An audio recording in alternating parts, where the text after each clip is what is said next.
It's Attack of the Squishy Dumpling. Yeah. It's so cute, though. They are. They're really fun. All right, sorry. Hello. It almost looks like it has little vampire teeth. It's very cute. This is very cute. Well, happy Monday, everyone. Welcome back to our movie night rewatch. We're going to watch, what are we watching? Enemy Mine tonight? Enemy Mine. Like almost as old as I am. 1985. Yeah, almost. True. Very This was actually a thing when it came out. So when I was reading some of like over the last couple of days, I've been doing like looking at like interviews and Rapunzel. articles from the time. Rapunzel, yay! Gnome Garden. It's a Nomi. Oh, Gnome. Remind me later. I keep forgetting to message you. There's a game that I've been playing, and there's gnomes involved in it, and I keep forgetting to message you about it. Remind me later. Anyway, is he being paid for his likeness? I know, that's what I got. We got to make sure. We got to double check these things.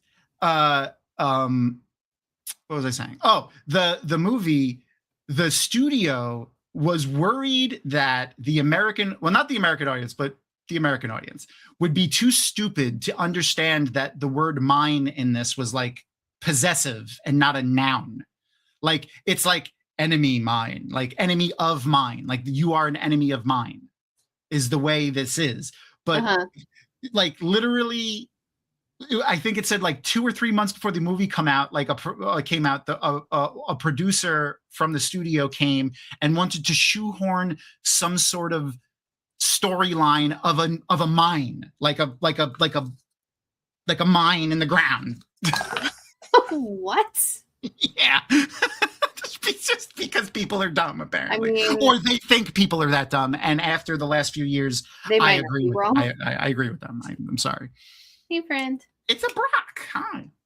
Yeah, Oh yeah, right. You have a guest there, and you have some guests in your background. Oh yeah, my new housemates, guys. They're so good. They're so cute. That's fantastic. I'm jealous. I need to. I actually found him recently. I thought he got thrown away. I have like a 6-foot Boba Fett cardboard cutout from Empire Strikes Back. Oh, fun. I honestly, they also had a cute little Grogu that I may have to acquire as well. That's awesome. My brother-in-law just saw some old lady carrying it through through a parking lot on her way to a dumpster one day, and he saved it from going into the garbage. I don't know if he would throw that away. I know, right? Well, she was like, oh, my son hasn't been home in years and he's got all this junk and I'm going to see about throwing it away. But then when Joe went back to her and was like, hey, did you have any more junk to throw away? She was like, oh, he won't let me get rid of anything else. But I already told him I got rid of the Boba Fett. That's what she said. Don't worry. Well, she didn't say Boba Fett. She said whatever. Thing.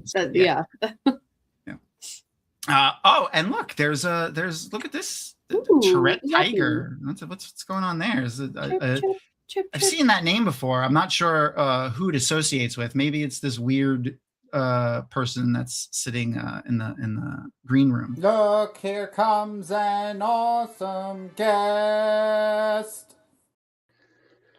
Hi, friend. What? Hey, the professor himself. How did I end up here? So it's a professor in moniker, right? Are you? Or is this something I don't know about you? Are you actually a professor? I just never knew this about you. So I was a math teacher. Don't judge. Okay. I've been nicknamed the professor by 5 different groups of people over the years that do not know each other, and it finally occurred to me after all these years that it's my Time Lord name. I like it. So it works. Okay. I have a couple of friends who actually are like PhD professors for real, and I reached out to them. I was like, "Is this offensive?" And they're like, "No, you have our permission to call yourself a professor."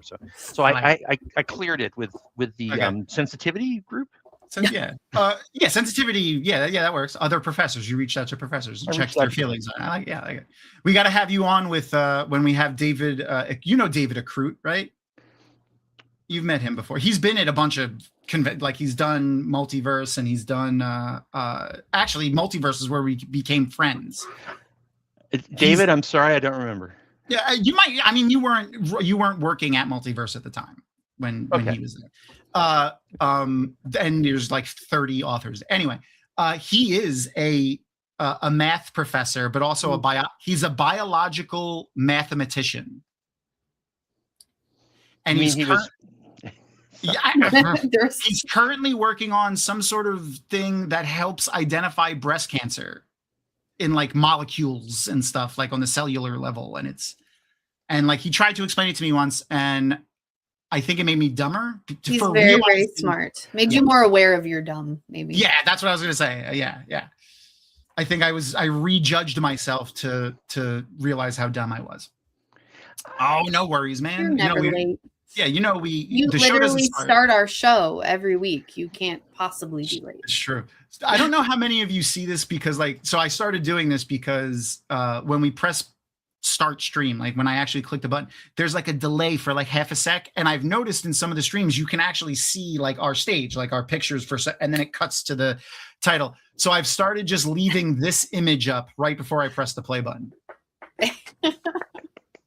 I forgot what we were watching, but I was like, he was doing this and he got frozen, and I was like, oh, he looks So like good. he looks a little bit like this is his villain arc. He was giving us his grand plan and like, so Darth now- reverse. I think you guys should make that your vanity card, which is the little plate that shows at the end of the show what production Mm. company made the thing. Like Okay. sit, ubu, sit, woof. Like that's what I thought of when I saw that picture. It's like that's a great end card. bad robot. Yeah, like that too. Yeah, or what is it? That's one bad hat, Harry. I forgot which one that is though. Anyway, speaking of lots of different movies and movie studios, D23 was this weekend. We're not going to talk about everything that came out, but there was some big Star Wars stuff. So they showed us a trailer of Ryan Gosling in the Starfighter movie, and they so there's the Starfighter in question, like I was wondering what it was going to be about. Is it about like a fighter squadron or something? So he seems to be a pilot and he's building a starfighter, and I forgot exactly if they've said exactly where in the timeline it is, but basically he has a Imperial ship that has only existed in Star Wars: The Old Republic and the tabletop game called an Imperial Reaper. I'll get a picture of it in a sec. I know I forgot something. And he is working on it. It's like the fastest, most stealth ship in all that's ever been made. And there's only like 2 of them have ever been made, and he has one, and now he's turning it into like his own ship because he's not Imperial. And they also announced the name of his character, which is I'm getting right now. The first name is Quaid. Oh, okay. I forgot the last name, but it reminds I Quaid Oberon is the name of his character, which sounds really cool. I like it. And it's Quaid Oberon, Auberon. Quaid Oberon.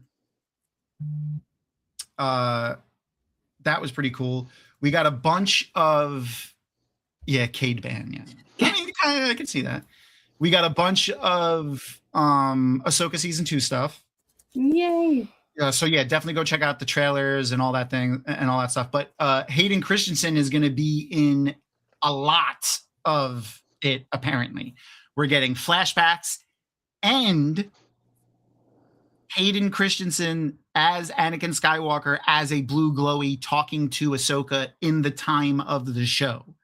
So like, what that means is we're getting Anakin Skywalker as a blue glowy, having full conversations and being present and cognizant after he was Darth Vader. I don't even know how, I don't.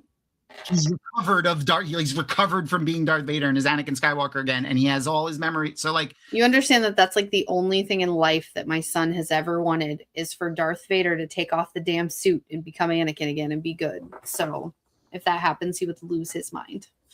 Lose it. oh, I think I know what you're talking about, Noam.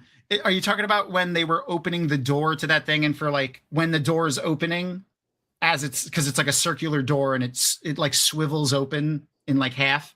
So for like a second, it kind of looks like a yin yang symbol. I think that's what you're referencing. I didn't pick it out as the Aes Sedai one though, but that's funny. I got to see if I could grab a still image of that. What else did we see? I forgot his name again. Damn it! I always mix it up. Reverse, I've tried to explain it to him. He doesn't. He's convinced if he takes the suit off, he's going to be Anakin again. He'll be fine. What makes him bad? Has he watched the original? Like, has he watched The Return of the Jedi? Yeah, he's seen all the original movies. He's seen up through season 6 of Clone Wars. He's watched Rebels. Bits and pieces of Bad Batch, not all of it. It's a little heavy. He's only 5 as of yesterday, so. Yeah, oh yeah. But he loves. I mean, this was for his birthday. That was one of the things he got for his birthday yesterday. But he loves Anakin. Whenever he plays Jedi, he's Anakin. That's fantastic. I got an image of the Imperial Reaper. It's currently. So, Crystal, I wasn't 5 years old. I was more like 10 or 11 when I found out that in an interview with George Lucas that the name of the original trilogy, episodes 4, 5, and 6, was The Redemption of Anakin. Oh, yeah, okay. That was he said that out loud in public like decades ago, long time ago in a galaxy nearby. And yeah, so I was one of those nerd kids who like knew it was the redemption of Anakin. I was like, I wonder what that means. Yeah, that's and what it was Revenge of the Jedi was the and they actually made posters of Revenge of the Jedi. Oh, I had that's the Imperial Reaper. By the way. That is very cool. At the Atlanta Fantasy Fair in 1980, I don't know, 6. I ran across a Revenge of the Jedi poster. Oh my god! And I wish it would have broke me, but I wish I'd bought it. I was gonna say how much? Like how much? Probably a lot, but it was $200 in 1986 money. Do you know how much that would be now? Yeah. Oh, yeah. Like 1,000. I think it would be more than $1,000. I mean, somebody look that up. I think that would be more than that. It would be over my dead body. That's fair. Worth it. Oh, there's a Revenge of the Jedi trailer. I didn't know that. I gotta check that out. Let me star that so I remember to do that later. What was the other thing? We saw the Hound. I forgot his name. As Balin Skull. Oh, yeah.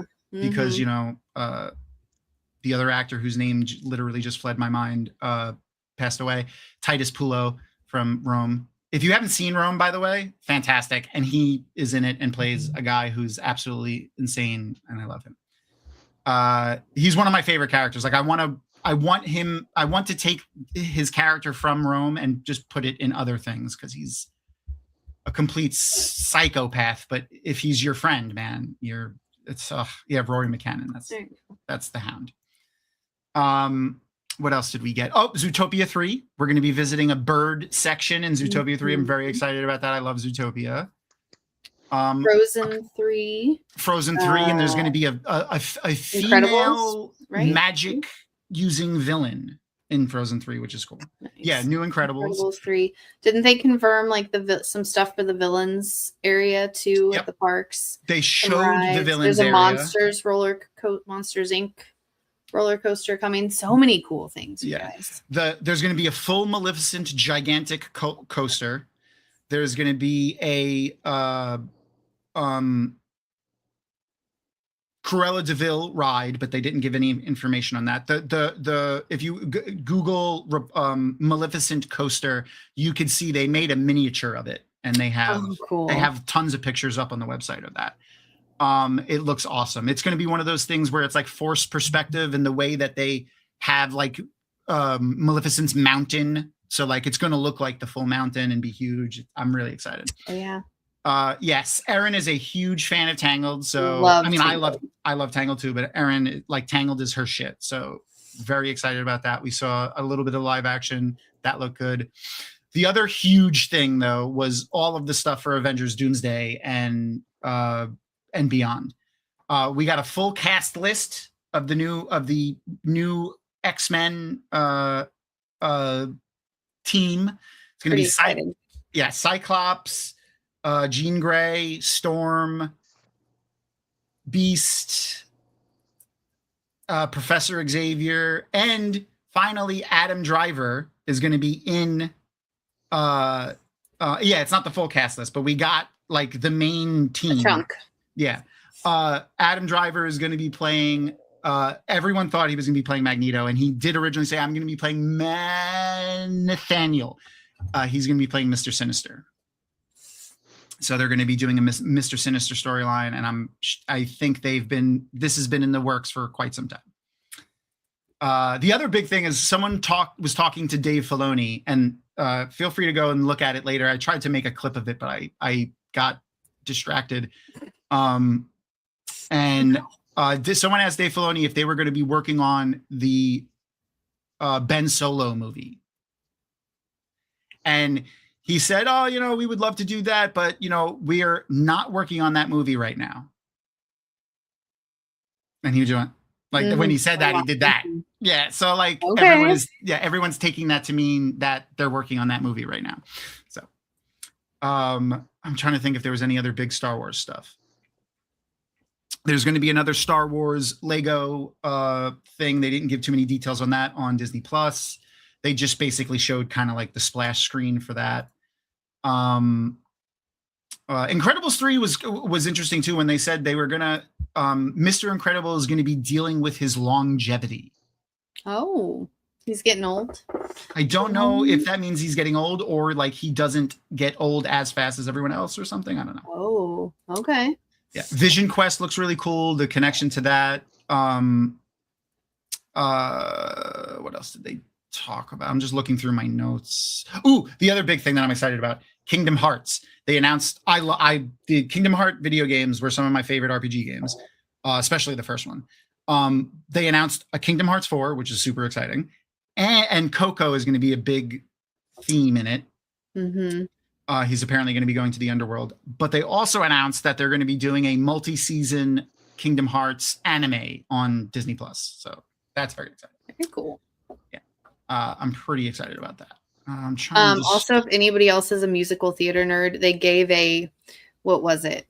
Lifetime. I don't know. They gave an award to Lin-Manuel Miranda, and he sang his acceptance speech, and I loved Disney it Legend. So much. Yes, Disney Legend. Loved it so much. They inducted Lin-Manuel Miranda. I said Lin-Manuel Miranda. Lin-Manuel Miranda and Alan Tudyk, and I think one other person in as Disney Legends. Mm.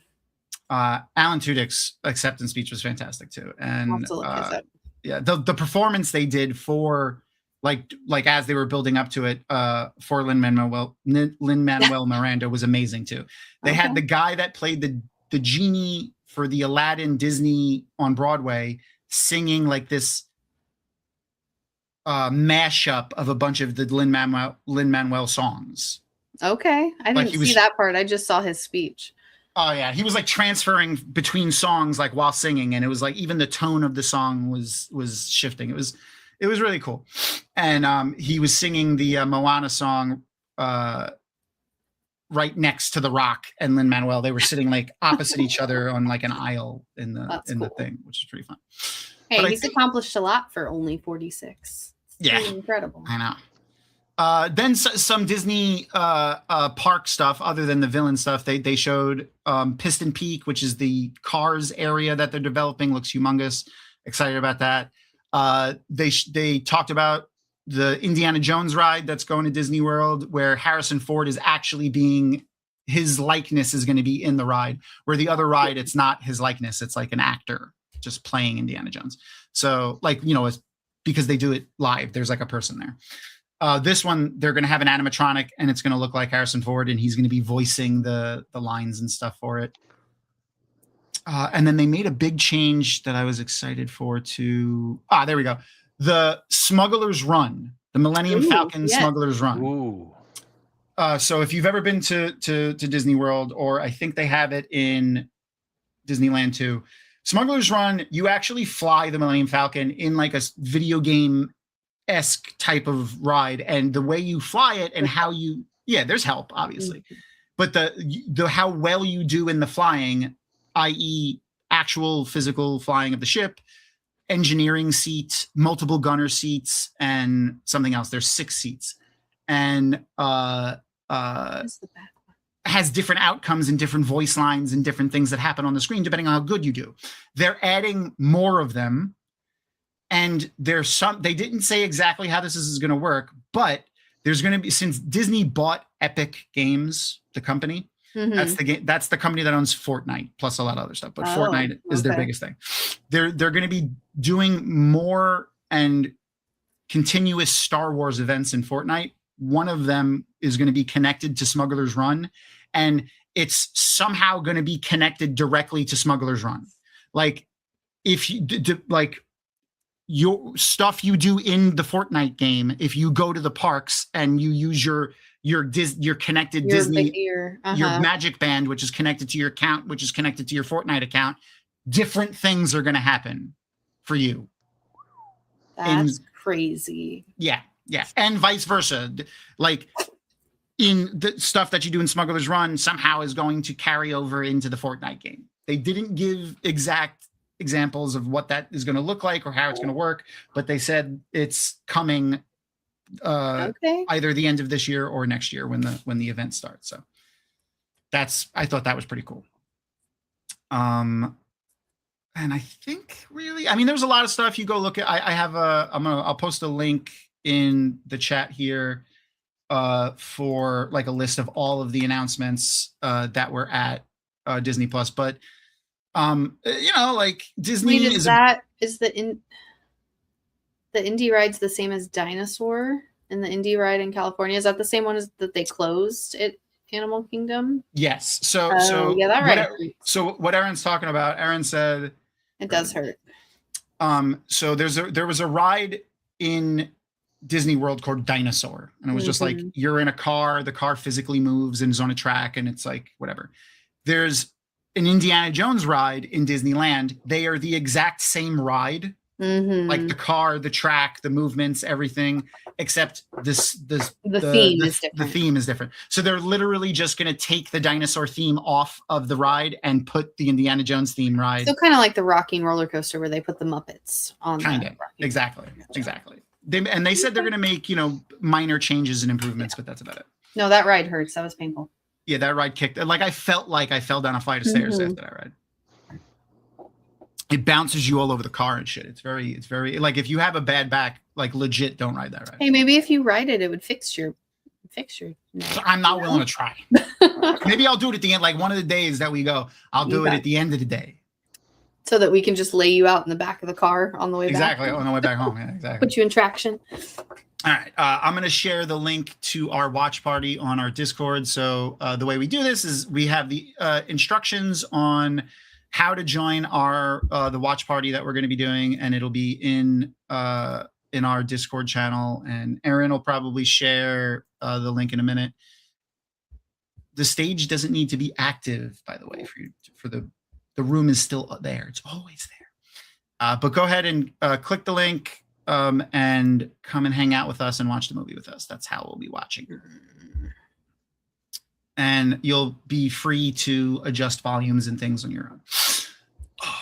And for an update, my neck has a pinched nerve and I'm constantly in pain, but I missed you guys and I needed to refill my extrovert battery. So I needed to come on and hang out. That's why I'm talking so much. I feel like I haven't talked. Darren called me today when we were, because we were texting and we were I mostly ranted for about 40 minutes while he was driving home because it's been like a month since I talked to anybody. I feel like I said, okay, I got to go. And 20 minutes later, we were still ranting. Sorry. I'll try to rein myself in a bit. Don't apologize. So that, you guys can talk too. Don't apologize. I have the power. I will just mute you. Oh yeah, I forgot.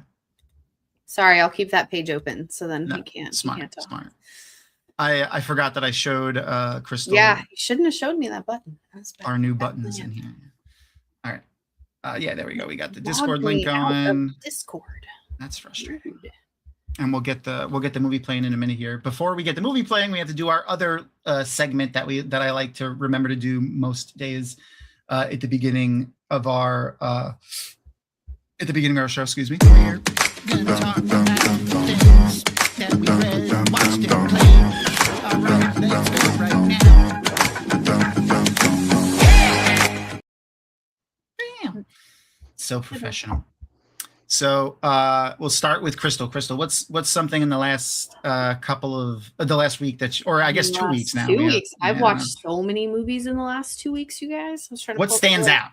What's like when I say what stands out? What's the first thing that pops in your brain? Thor. I knew. Okay, my experience with Thor was the original. Wait. The first Thor movie. The first Thor movie. Okay. I haven't seen this. Wait, Adventures in Babysitting. Do you not have you seen that movie? Like not in 1,000 years. Like, okay, put it on the list.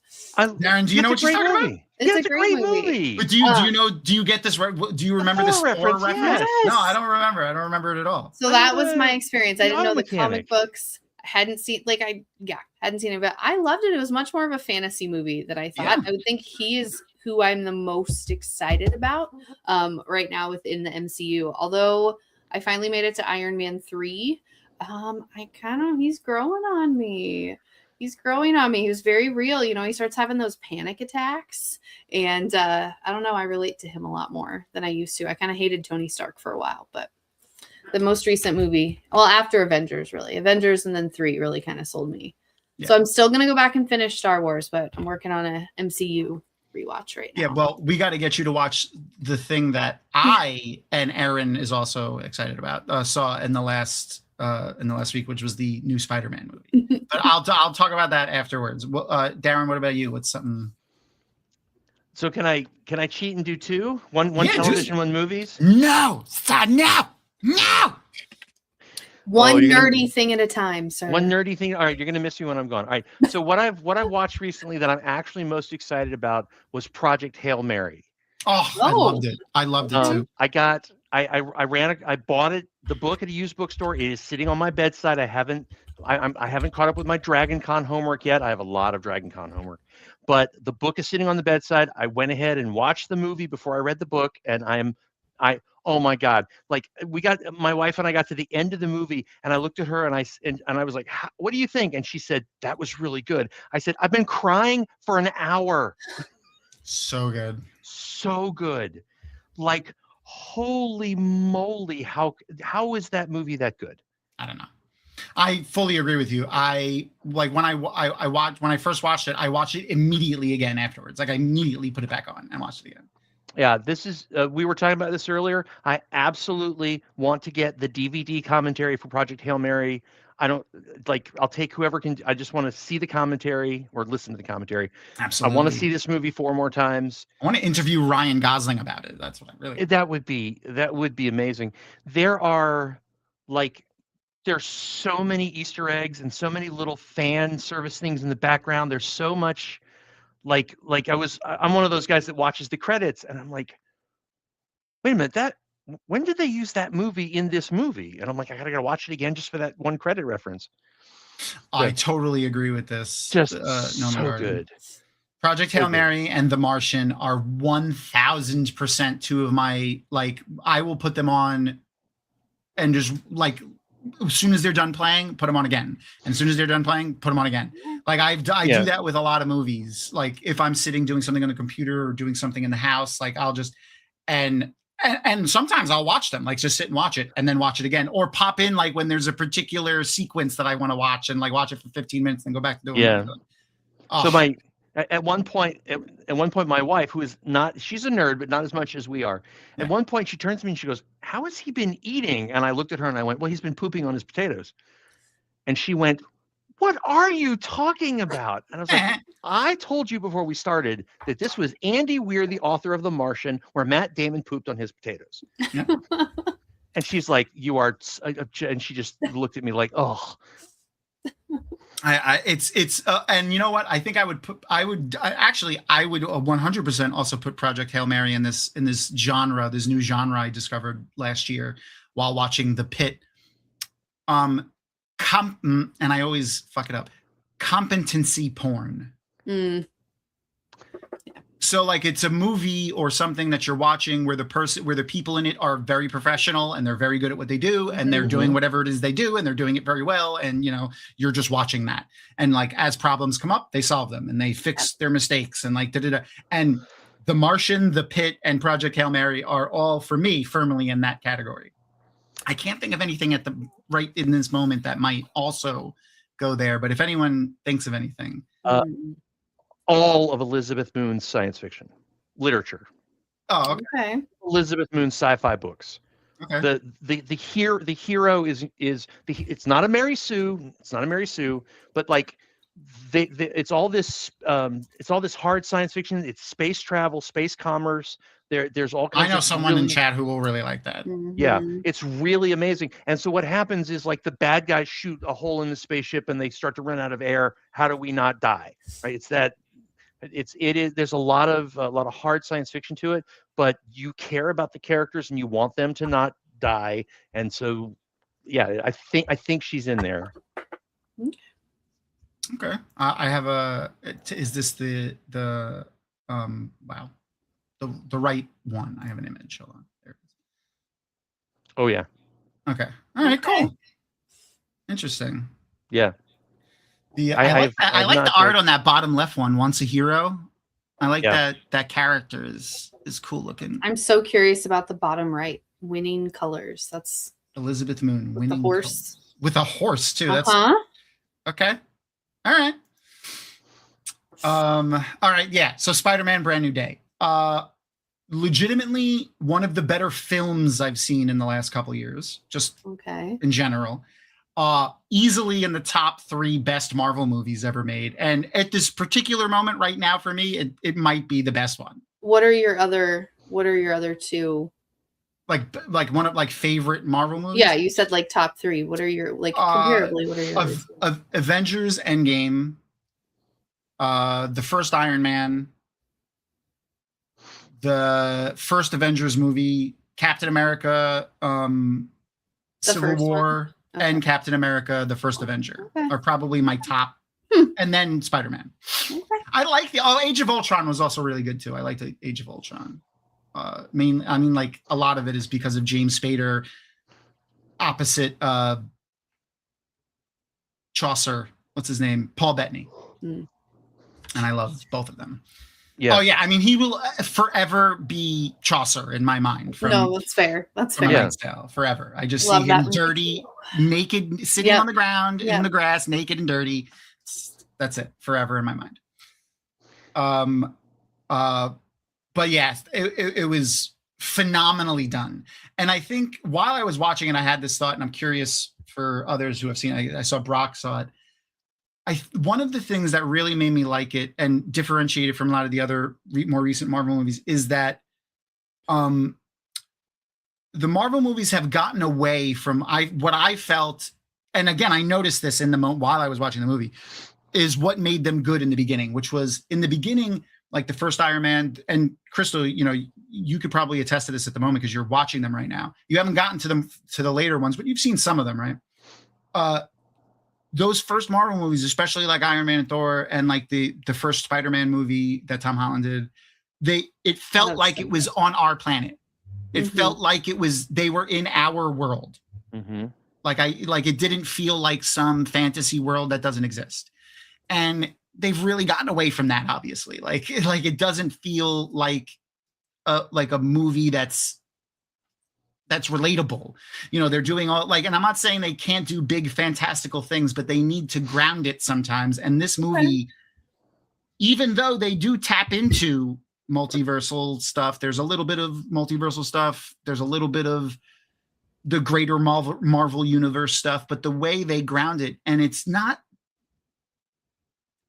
and when I say grounded, there's a couple of scenes where Spider-Man, and this isn't a spoiler or anything, he just it's in New York and he's a person, so he lands on the ground and he's just on a corner in Manhattan, and you see the people around, and the it just feels like a real place where you don't get that in a lot of the other movies because they're never on Earth, or they're in the mirror dimension, or they're it felt more connected to a level of realism, or being able to associate with it, and it was really good. And obviously Tom Holland, Zendaya, just amazing actors. I want them.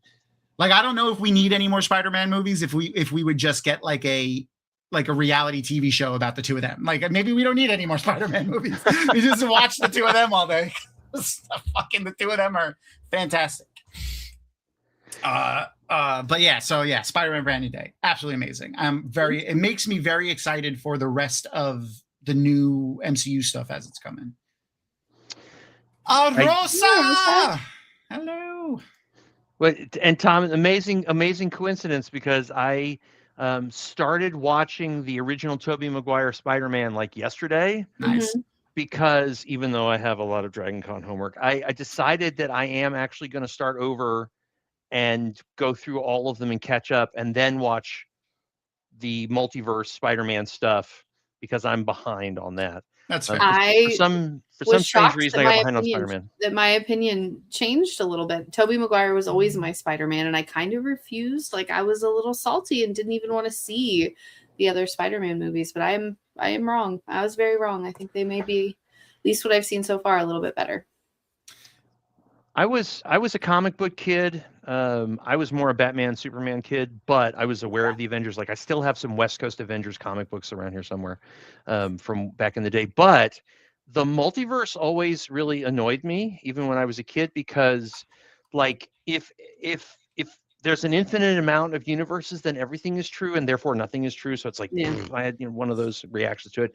And you can have some fun with it, but I really think that, like, you just go to a different version of this universe to solve every problem is like, I know people are going to be angry at me about saying that, but I'm just like, I can't get into it. Mm-hmm. But the way that, spoilers, the way they solved the Sony, Marvel, Disney contractual relationship with all these Spider-Man movies, the way they fixed that to make it like intentional, brilliant. I don't care if it's pandering. I don't care if it's fan service. I don't care if it's retcon. I saw the visuals and I went, oh my God, they actually figured out how to fix that. That is, so I referenced this movie and the Wolverine stuff and the X-Men stuff with, I don't mind when they retcon stuff. I don't mind when they do things like that. But I mind when they just do it out of the film. I want them to do it in the film, in the storyline of the movie, retcon the thing. And they've done that with the Marvel stuff to a degree. Don't get me wrong. There's definitely things that they've just never referenced again, or things like, there's little things here and there over the years. But for the big things, especially Spider-Man, they built it right into the story. And I really like that. I really, really, really do like that. Man. So I put a poll out for who's your favorite Spider-Man. Right now it's 100%. Yeah. Oh, and the Spider-Verse with Miles and everything just completely turned the corner on what Spider-Man movies were capable of. Like the art style, the way that they changed the frame rate of the film to give you that kind of visual sort of punch. And it's like, it's a little disorienting, but it's supposed to be. And it's just that movie was brilliant. Is this the right crowd for a terrible pun story? Absolutely. I mean, always. I'll get back to that in a minute. Again, you said pun and I got excited. Again, I promise after this pun, we'll get started on the movie. Okay. So here's the thing is if you don't like this joke, if you want to hurt me because of this stupid joke, then you should send any comments to don't care, I love it @gmail.com. I was at a comic convention. I was at a convention in the Georgia World Congress Center. I forget which one it was. And we're wandering around and I'm hanging out with some people. And this is right after Spider-Verse had come out. And 4 teenagers, right? That number is important, walked by all dressed up as Spider-Man. And I turned to my buddies, one of which I think Ellie was there for this. Tom knows Ellie. Yeah, Ellie Rain. She's been on the show before. Yes. And I think Tom has gotten ahead of me on this joke already. And I turned to my buddies, including Ellie, and I started singing that song, I Can See 4 Miles. 4 miles, 4 miles. And one of them picked up a chair and came at me with it. There were 4 of them. If there had been 3 of them, there's no joke. The joke doesn't work, yeah. I saw 4 miles. And that's why I'm here. I love it. The pain is good here. You can't plan something like that. It just has to. it has to happen. That's an organic thing. You can't plan that. Here it is. I could see that. I don't know if this is a hot take or not. I'm actually really happy that they got rid of Kang, because I don't care about the Kang storyline. And he, like, don't get me wrong, if you're into the Marvel comics and stuff, you know about Kang. If you haven't read Marvel comics and most of your Marvel stuff is from like the cartoons and TV and movie stuff, you have no fucking idea who Kang the Conqueror is. And his name is a little silly. Doctor Doom, everyone knows who Doctor Doom is. Doctor Doom is arguably a much cooler villain. And I'm kind of glad that if this was never the plan, that this is what became the plan, because I prefer Doctor Doom. Doctor Doom is a much cooler villain. I'm also upset that, what's his name? I just had it in my head. The guy that played Kang the Conqueror, I loved that actor. I'm so mad that he's a piece of shit. Like, I hate when these actors, such a douchebag. But I loved him. Like, he was great in Lovecraft Country. Like, I was really excited about that show. And apparently that show didn't continue because of on-set difficulties Jonathan Majors, that's his name, having to do with Jonathan Majors and some of the other things. Like, that's come out since Jonathan Majors has been unmasked as an asshole. So, but yeah, I was really upset about that because I really enjoyed him as an actor. And, you know, he's not bad looking also. Yeah, I really enjoyed Lovecraft Country a lot. Anywho's, all right, so this film, when it came out, started out like $30 million over budget for 1985. Wow. Yeah. That's a lot. So this movie actually has like a checkered beginning. There was the original, where's my notes? I have my notes here somewhere. How did I lose them? I love that Aaron has to put the link in again. Oh yeah, it's been a while. It's been a little while. Yeah. How did I lose my fucking notes? Too many tabs. I do have entirely too many tabs open. I had a whole note thing. Oh, there it is. Okay. I just didn't remember the name of the original director. So there was there were two directors on this movie. One filmed several, like a lot of footage, and spent $14 million filming in Bavaria in Iceland and in Bavaria and Istanbul. And it was so bad that all of the actors threatened to quit, and the studio fired him and hired Wolfgang Petersen, who's the one that came on and finished the film. They trashed everything, the entirety of everything that the other guy filmed. It was just complete garbage, apparently. So for those who don't know, if you've never seen the movie, or if you never looked into it, so Louis Gossett Jr. was the alien in this film, the Dak, I think it's, or Drac. This is his image from IMDb. He had just come off of an Oscar win, for I forgot the name of the film. Officer and a Gentleman? Officer and a Gentleman. Yep. I have the image here, but it was a screenshot. And Richard Gere's in it too. There's a lot of actors in that film, actually, really young. And he had never done a film where he was in like prosthetics before. And that's like 90% of the reason he did this movie. But they said, hold on, let me get the quote. We had to reshoot it because the Drac costume basically looked like a rubber suit from a costume store. Aww. And the new costume that he had was actually one of the better practical effect costumes made at the time, and still holds up. Like when we watch the film, you'll see, but like very well put together costume. And it only took him about 5 or 6 hours to put on every day, which full body prosthetics, like there are like fucking what's his name, Clive the Penguin, super hot Scottish guy, Colin Farrell. Thank you. He got it. Darren got it. Okay. Did I? It took him like 9 hours to put on the fucking penguin costume, and that's barely a change, like between, he's still a human. But it was really good.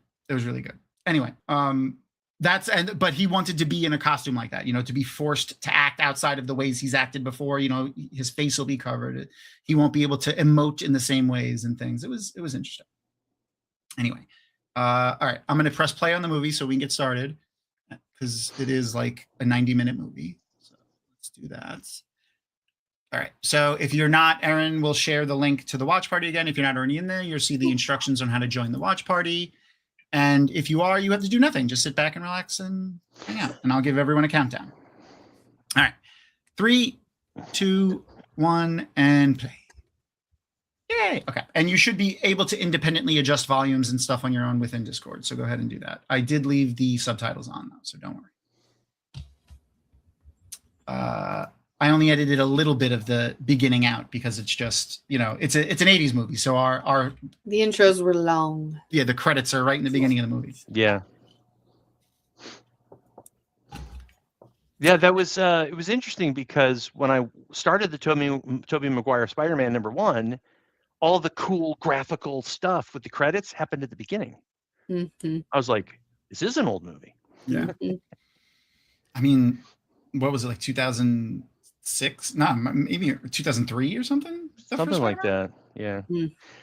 And speaking of old, this is probably the point where I should say I'm not staying much longer, guys. I'm sorry. Oh, don't worry. It's okay. It's fine. I'm sorry. Darren has to go to work early. I already knew that. He didn't spring it on me. Don't worry. Yeah, take pity on me. I have to drive to downtown Atlanta every morning. I could 2002, never. by the way. I could never. Spider-Man, that's not bad. Like the practical effects aren't bad. It's the computer generated or however, they do the layering of the film. Like this looks terrible. Like it doesn't look great. Look, this actually isn't bad, but you'll see in a second. Not great. The practical effects in this movie are fantastic. Yeah. Yeah. I think if I remember correctly, like some of the sets were really amazing. And that's the other thing. So a lot of the sets that they use, the physical sets when they're on whatever the alien planet is, were reused sets from Neverending Story.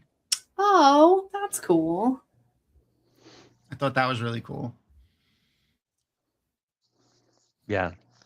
It has been a long time since I've seen this movie, but I did like it. Look at this. So the language that they speak, Louis Gossett Jr. invented it.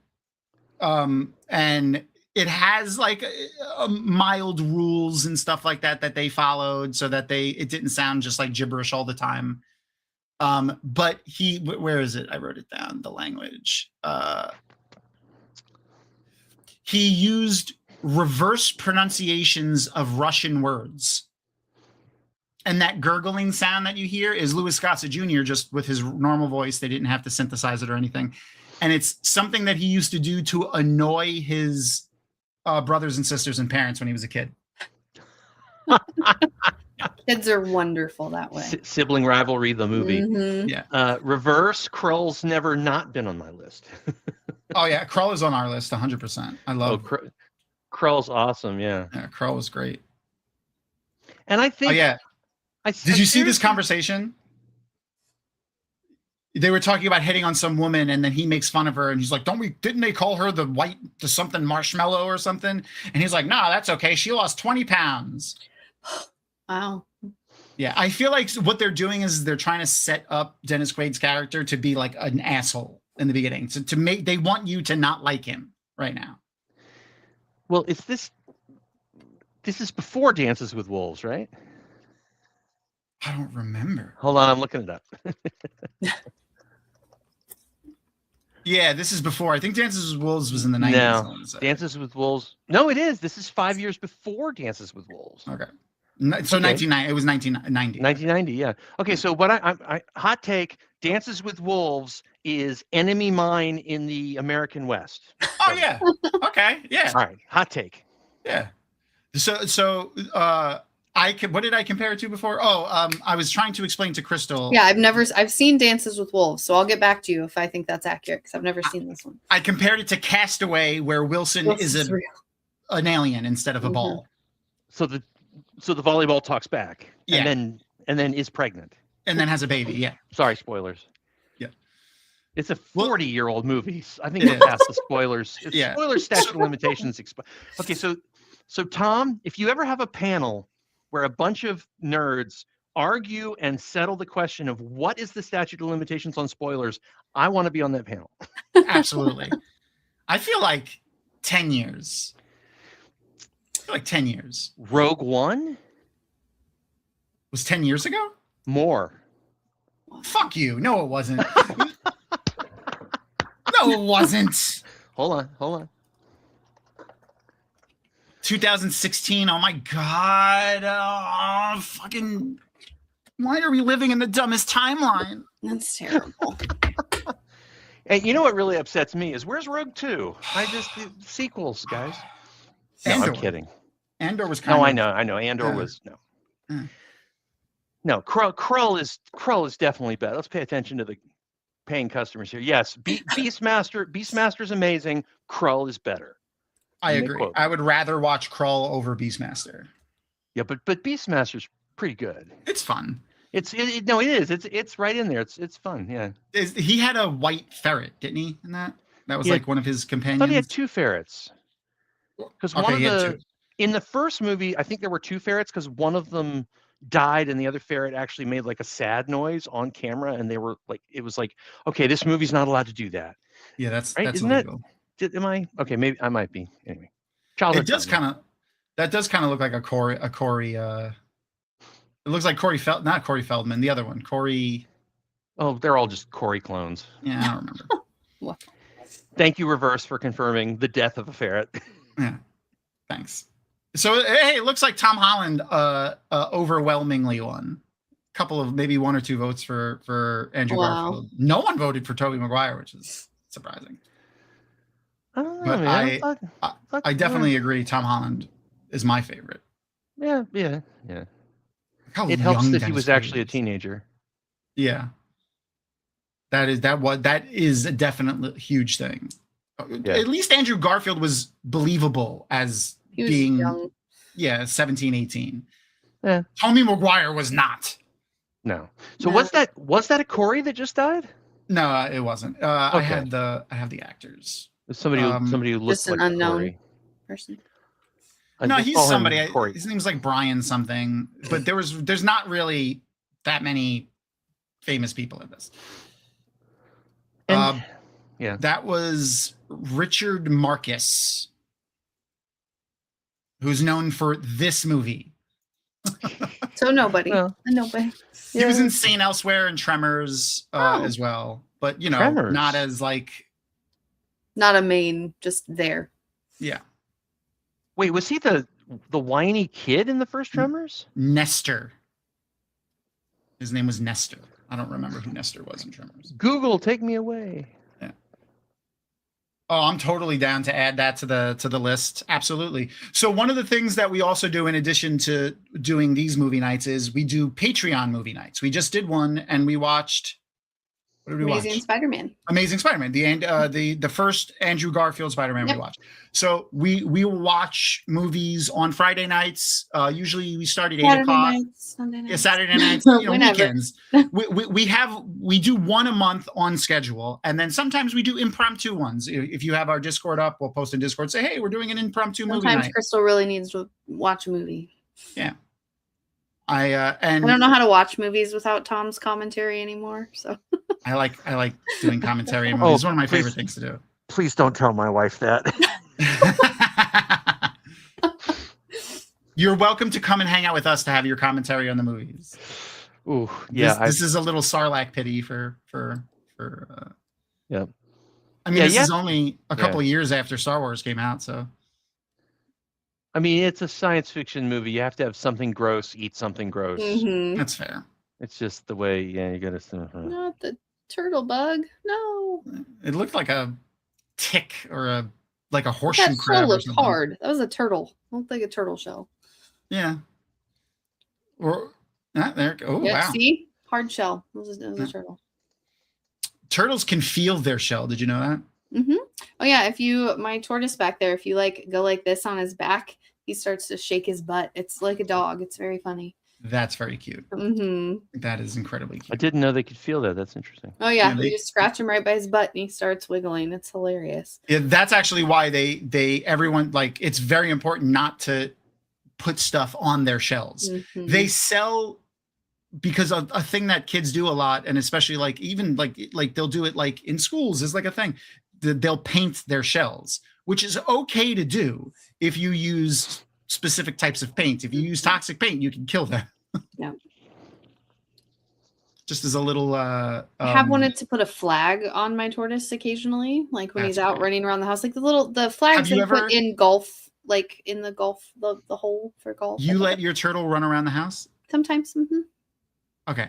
I need you to buy one of those little finger skateboards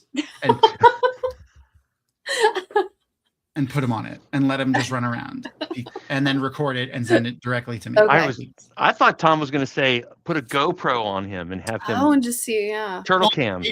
On the skateboard, though. On the skateboard, though. I have a magnetile little, little wheels, little magnetile wheel thing. He's kind of big. He'd be big for one of those teeny tiny skateboards. He's significant.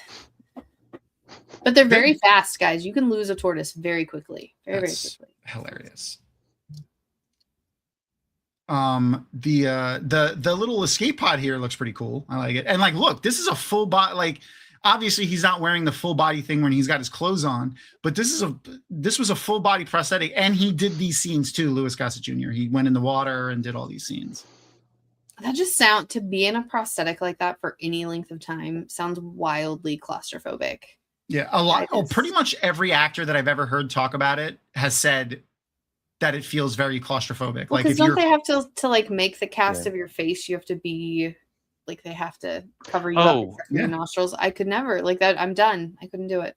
There are horror movies where I can watch the horror movie, but I can't watch the documentary because they shove the straws up the nose and then they pour the mold over their faces for real. And I'm like, I have facial hair. No. I would do it. I've thought about trying to do it. Like, I remember in the past I was looking into DIY that shit. You will give yourself a rash. Probably. You will hurt yourself. Probably. Okay, wait, hold on.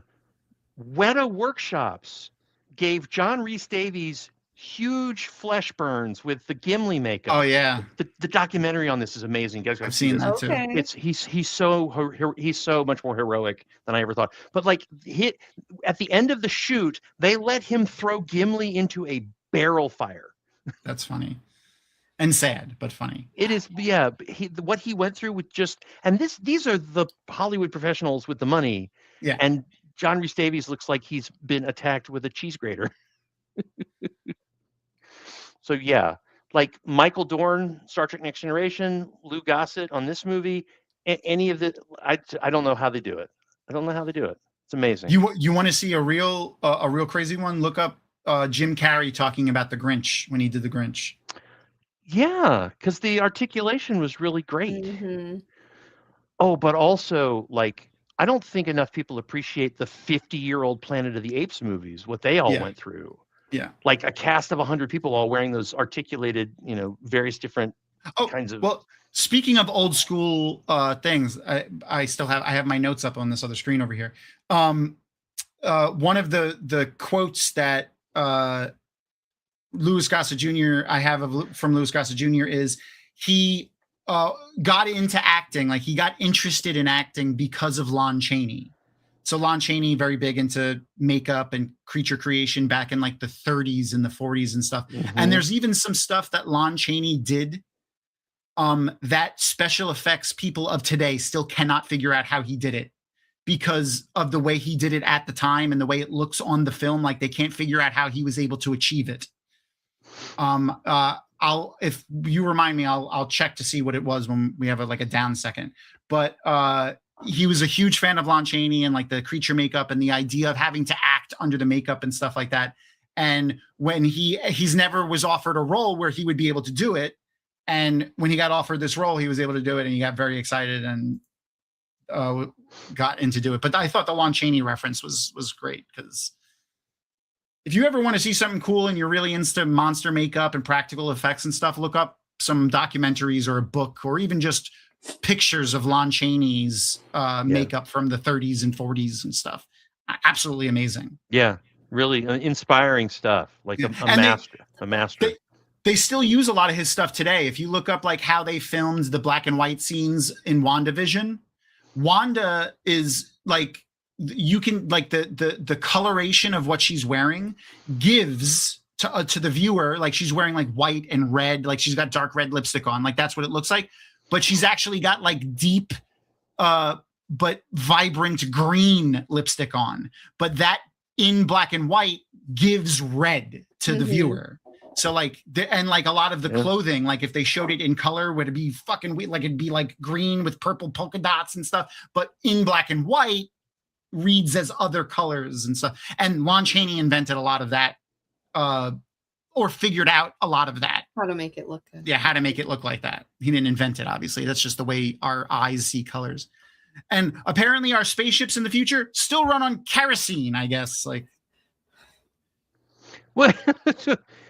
He had a helmet full of jet fuel, huh? Yeah. It's like, it literally looked like jet fuel or kerosene. Which is funny because jet fuel won't do that. Gasoline will. Yeah. Jet fuel won't. It also would evaporate way faster than he would be able to. You know what? It would do that, but it would light all of the fumes on fire in that little nook and not the liquid that fell into the thing. It would just make a huge fire bomb. Yeah. And Dennis Quaid's character suffocates because all the oxygen got consumed by the huge fire. Yeah. Like almost immediately. Probably. The contacts, when Louis Gossett Jr. was wearing them, they kept spinning around in his eyes. And since it's supposed to be, like the weird pupils, like a cat or whatever, he had to wear layered contacts. So they had to put a contact in his eye and then those other contacts in his eyes. So he's wearing like 2 layers of contacts in his eyes. Nope. Hard pass. Big nope. Hard pass. Give him all the Oscars. No. Oh, and I think you could figure out what the crap is that they're eating. It's just green Jell-O. Yeah. It's green Jell-O with extra gelatin in it. Yeah, you put a lot of gelatin into Jell-O and you can make them do some really interesting things. Yeah, yeah. The Wheel of Time too. There's a scene where Elias, the Wolf brother, is eating raw meat, and it's very obviously like heavily gelatinized Jell-O. Those fingers are crazy looking. Yeah, I'm sure there's somewhere out there there's this book that's nothing about the crazy stuff that monsters eat in movies. What zombies are actually chewing on and what monsters that took a bite out of our hero are actually chewing on. Yeah. If you see those little on the like, side of it, that's what I was just looking at. That, there's an operator off screen with literally like when you would like get like your blood pressure taken, like the little hand pump, just squeezing it. Oh wow! When they do the close-ups. See, I was thinking it was like something with the makeup where it was like pushing air into it. That's cool. There's a couple of different operators off screen that operate his like the swelling of the brain or whatever that is, whatever their anatomy is. For some reason, I'm looking at this alien going, he must be an amazing beatbox. Oh yeah. He's doing that sound with his throat. It's like a gargling that he does. I tried to find like I was looking up Louis Gossett Jr. interviews to see if he ever like did it in it like, but no, I couldn't find one. Wow.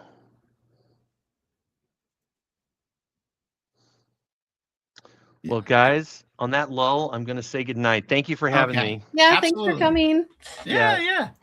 It's good night, friend. It's so great to be able to get away with horrible jokes in public. And if you can come, deliver your terrible puns here anytime.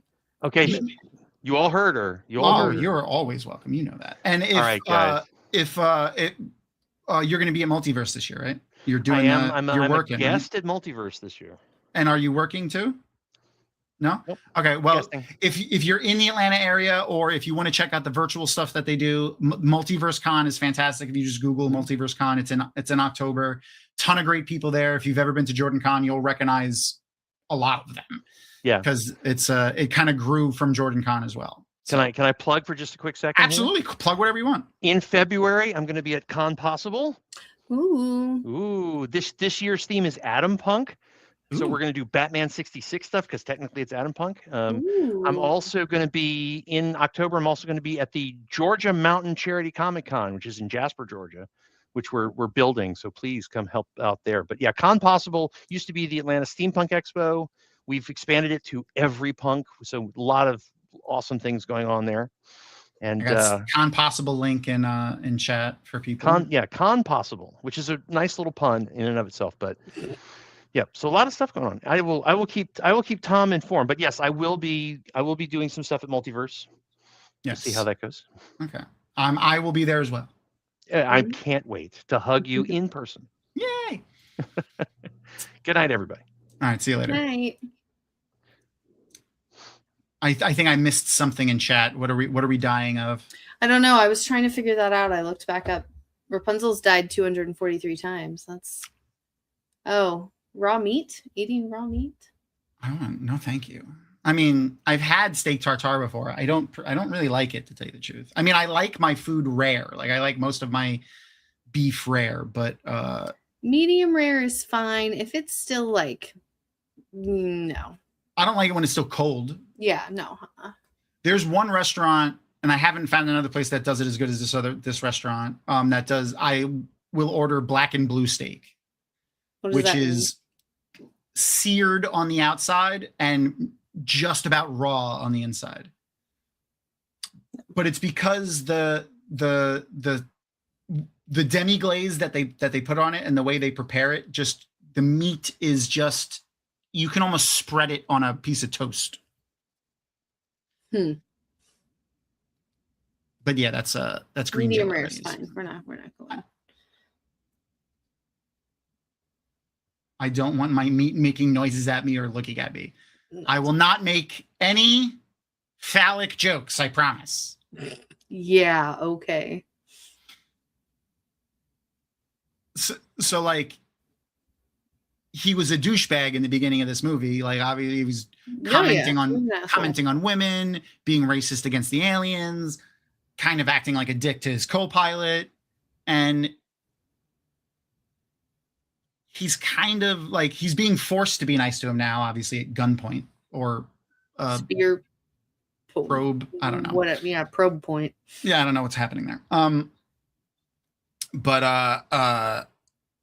by the end of the movie, I really think they do a nice little arc with him. Okay. Yeah, I have said that to somebody before. Oh Lord. So yeah, they had to refilm like this entire movie, and they spent $14 million initially, and then all of that got trashed, and then they spent about another $20 million on what we have now from the new director, Wolfgang Petersen. This is his first English language movie, by the way. Okay. He's a German director. Which studio? Who is this? Which studio is this? Who published the movie? Yes. I think I want to say it's Universal, but hold on, I have that. Okay. Somewhere I have that written down. Well, Disney actually owns it, so I'm not sure. Oh, I think it's Fox. This was a Fox studio production originally, and Disney has the rights to it because they bought Fox. I mean, I'm watching it on my phone, but on a small screen. It looks good for 40 years old. Exactly. I really do like the language that he's doing. Hello. Our friend is here. Our producer. What's up, Leo? He's currently on my desk. See if I can catch him. No. He's going to make some rounds before he goes to his bed, I guess. I don't know what he's doing. Have you not paid him his appearance fee yet? I gave him treats today, and I've been snuggling him all day. It would be really interesting to attempt to emote when most of your face is restricted. Yeah. And you're wearing prosthetic teeth. Mm-hmm. There's really nothing of him showing. Very little. It's really just like only because I was staring at pictures of him for a little while. Like I can see it in like the bridge of his nose and his eyes and like that area on his cheeks a little bit. I Yeah. can see it kind of through the mask, but it's tough to see Louis Gossett Jr. in there for sure. Yeah, especially the prosthetic looks thinner around his eyes. Mm-hmm. That's all.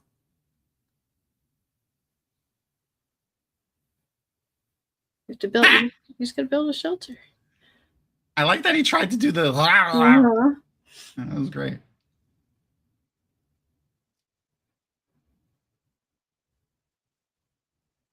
I was just I'm looking through my notes again to see what I wrote down. Some stuff that Louis Gossett Jr. said on this. Oh, there we go. He said it was like when they started the reshoots, he said it was like lightning in a bottle. It was a completely different set. It was a completely different movie. I actually felt better about being on the set. And he was very excited to when he saw the concept drawings of the new costume, he was very excited about it. He said he was very angry about the way they the original costume, and that's where the rubber suit came from. He said I looked like a lizard in a rubber suit. I love that he laughed, by the way. That was hilarious. I've heard people laugh like that. That sounded like a real regular laugh. So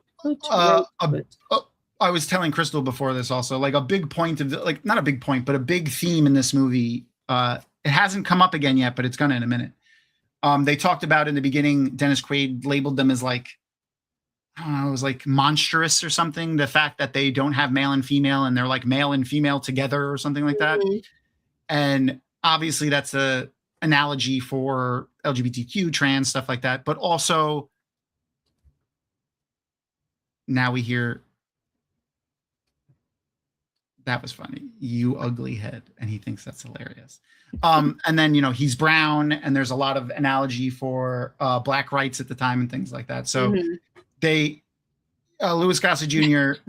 liked the way they answered some of that in the story.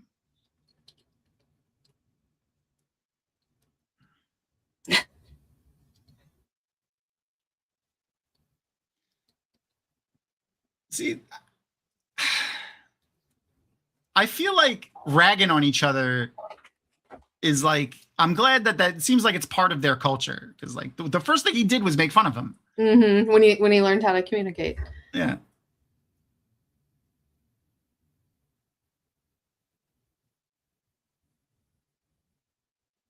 Oh, wow. Great Jack teacher. In my remake casting, I'd put Lupita in Quaid's role, and in the lizard suit, Andy Serkis. Okay. I mean, Andy Serkis is a great character. He's just a good character actor in general. Yeah. Oh, there was something about the Mickey Mouse line that I saw in some of the background stuff. Where was it? I wrote it down. The Mickey Mouse was a big dope line. It hasn't come up yet. He said Mickey Mouse before, and then it reoccurs that he like labeled something as Mickey Mouse. Same, Rapunzel. I'm suspicious. For any reason or so for not any reason or anything, but as everyone has their Kleenex ready, right? Yeah. Yep. Don't worry. It's in my contract that I have to be told when I'm going to cry on the internet. Did we not? Have we talked about this? You might cry on the internet. I love the creatures, by the way. Was this Jim Henson? I kept every time I see one of the creatures, I would think to look it up and then forget. Who did the creatures? For me, the creatures are always some of the most endearing parts of movies. They're always the most endearing parts of like anything they're in. Yeah, no, that's fair. That's fair. Seriously, I don't have any Kleenex near me, friends. I'm gonna have to use my blankie. Let's see. Who did the special effects?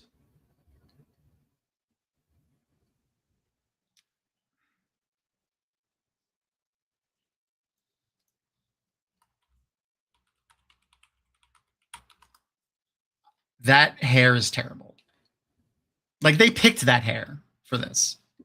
Okay, if you don't have a mirror and you're stranded on a planet, your hair's a little different, but what's your hair gonna look like after, It doesn't, but it looks like they just slapped a wig on his head. Like you can see his hairline under the bangs. They just, he's just living in the wild. I guess.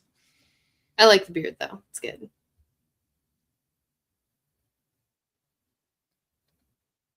No, that's true. It is meant to show passage of time. Yeah, obviously. That's always what they do it. And now we get to see the watch. Look at his face. He's trying not to laugh. So that was the thing that I saw with the Mickey Mouse thing that I was talking about. That Mickey Mouse line, he was a stupid dope, took them 2 hours to record because apparently Dennis Quaid kept laughing. And you could see he was trying not to laugh, and that's it. Yeah.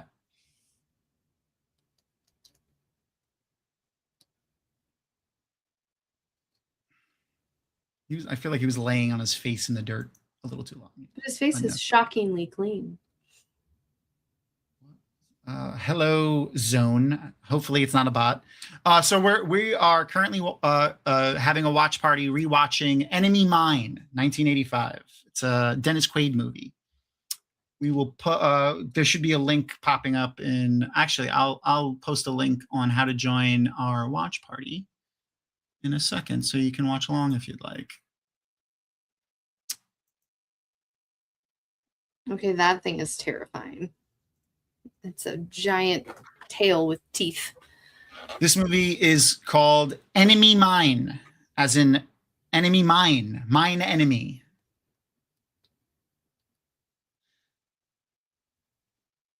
In the originally, and I mentioned it before, but they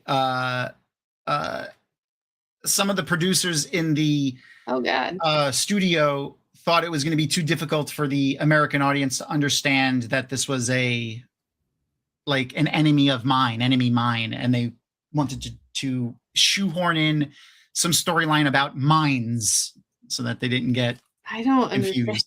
Understand. That's yeah. Oh, is it like ripping that? Yeah, it's like degloving his leg. No, I don't like gross things. Oh, now we get to see the alien weapon. He shot it. That was a good shot. Oh, blue goo. Blue goo.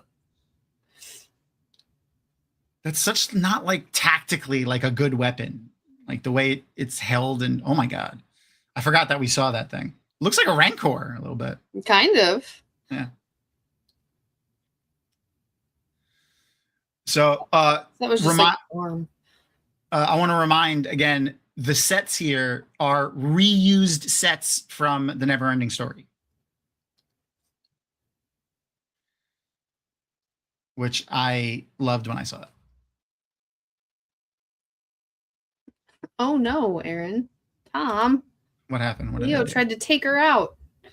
He didn't get the treats and almost tripped her. Did you clean your face print off the glass, Aaron? No. Wow. What rating does this movie have? It actually got really bad reviews when it came out, and then was like one of those movies like in the 80s and the 90s that had a huge influx on when it went to home video and things like that. It's like considered like now amongst like older sci-fi fans and stuff like that, a cult classic. But now I want to know.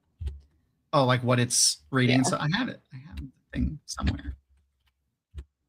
Sorry, my keyboard's still loud. It did not. It only made like $13 million in the box office. Like when it was in the theater. 6.9 on IMDb, 61% on Rotten Tomatoes. That's not bad. Yeah, especially for a film that's like not like it's 1985 and it didn't have like its budget was not great, but the practical effects like on the small scale are fantastic. Oh yeah, what is it rated? PG, I think, because at the time PG-13 didn't exist. Oh no, it's PG. No, it's PG-13. It Oh yeah, says. well they upgraded. They've updated the rating Yeah. since then. PG-13 didn't exist until the 90s. What was the movie that caused them to create PG-13? I feel like we've talked about it. I don't remember. There was We did talk about it. Somebody's told us. Maybe chat. Well, it's in the that film that I told you guys about. This film is not yet rated yet. It's a documentary about the MPAA and the rating system and stuff. Yeah. Gremlins was a big one. Gremlins was a really big one about for rating wise. It almost got rated like NC-17. Like there was a lot of craziness with the ratings for Gremlins. What's Letterboxd? Oh, what'd you say? So what is Letterboxd? I don't know what that is. Letterboxd is like I don't know. It's like website. IMDb, Rotten Tomatoes, and Letterboxd. How long have we been streaming for? That's a good question. An hour and... Oh yeah, okay, an hour and 20 minutes. Or in life. In general? In life. A few years. Like I don't remember, maybe 6 years at this point. I want to say 5 years. We mostly did Wheel of Time content in the beginning. So Dragonmount is a I need that the Titanic gif right now. The Dragonmount has been around for about 30 years on the internet as a Wheel of Time fan website. I did not start it. I was a member 28 years ago though. And we did mostly Wheel of Time content for a very long time. And when the Wheel of Time got optioned as a television show, we started doing TV content and more TV. I'm a huge TV show and film nerd. So I was like, I want to keep doing this with people. And I like watching TV and talking to people while we watch TV. So we kept doing it. Pretty much how that happened. Almost every Monday night. Every Monday night. What we'll usually do on our streams is watch TV shows. So we have our Patreon. You can join for free and you'll be able to vote. You don't have to pay. I know money is very tight right now for everybody. And you can vote on what TV show we're going to watch next, what movies we're going to watch next. And every week I have a different guest on. The guest that we have this week left a little while ago. He couldn't stay for our whole stream. But yeah, we have, authors, actors, writers, all kinds of stuff. Oh yeah, we watched the Andrew Garfield Spider-Man a couple days ago in our on one of our Patreon movie nights. And the show that we just finished watching was Clone Wars, the animated series, seasons 2 and 3 we watched. Okay, I don't know how I didn't know about this, but I want to know. It's good. It's basically like Goodreads for movies. So this is where you start to see the analogy of it's like they're in a bit of a relationship here, and to human standards, Jerry is masculine in appearance. Yeah. So there's a little bit of that, and obviously the fact that they produce asexually and they've listed them as men and women in the lore of this movie. There's a little bit of trans stuff going on, and they've talked about that in the thing and how Dennis Quaid's character grows to accept them and things. It's not as heavy-handed or as well done as other things, but I mean, it was 40 years ago. Yeah. The idea of this small book and wearing it like that is very Jewish in influence. Carrying the Torah in like a locket like that is a very common thing for more devout or Hasidic or Orthodox Jewish sects. Ooh, impromptu poll for next week, Tom. What's that? Yes. Yeah. We have had. Oh yeah, Adventures of Babies. I'm down. Well, we got. Right, we got to vote. Can we put Practical Magic on the list too? Because the second one's about to come out. All right. So what we're gonna do tonight? We got Practical Magic. Adventures in Babysitting. We need something more. We need like two or three more movies. So keep the suggestions coming, and we'll vote on what we're gonna watch next week. Oh yeah, Krull. We already said Krull. Oh yeah. On there. So Krull. Okay. always have to keep our list of ideas. Oh, our movie things. It's in the spreadsheet that. Oh no, I know. I was just pulling up. Anytime, we want to watch. Yes, I have a spreadsheet of the movies and the things and our guests and stuff like that. A lot of nerdy spreadsheets now. It's nice. Trying to stay on theme with these movies. This is where he's telling him about. These are the sadder scenes. Ooh. Never Ending Story. Oh, yeah, right. Because it is. Yeah. I would do Never Ending Story. Let's add that on there. All right. So how many is that? Because I can add more to it. So 1, 2, 3, 4. Let's get 2 more. Ooh, Tom, what's the lowest rated movie we've covered? Probably this one, tell you the truth. You think so? Yeah, I think so. I mean, like, I don't remember every movie we watched. Clue is not low rated. I'm just trying to remember the movies that we've watched. I know. So we've watched so many shows and stuff. I tend to forget what we've. Yeah, we watched Beetlejuice. Oh no, wait, I have it marked on here. The ones that we watched. Galaxy Quest. Okay. Galaxy Quest, Beetlejuice, Labyrinth. Addams Family, Blade, Labyrinth, Die Hard, Princess Bride, Rogue One. That's all the movies. Oh, The Mummy. No, we did The Mummy too. You know what we should do for our weekend movie night? We should do True Romance. Ooh, True Romance. Okay. Do that no, that's on there too. I added that. No, on I there. know. Yeah. Rocky Horror Picture Show for Halloween. Yeah, gosh, last year was so fun. We were watching Agatha All Along, and I got to dress up every Monday in October. Could we do that again? I'm gonna dress up every Monday in October. Sure. That sounds fun. I have been so I talked about it. What's that on? What is that? MGM Plus. It's Amazon bought it, but it's still a separate thing for now because then they can make more money that way. It's a pretty good show. It's very lost. And one of my gripe with that show, I wonder if it's the same frustrated you're feeling, Zone.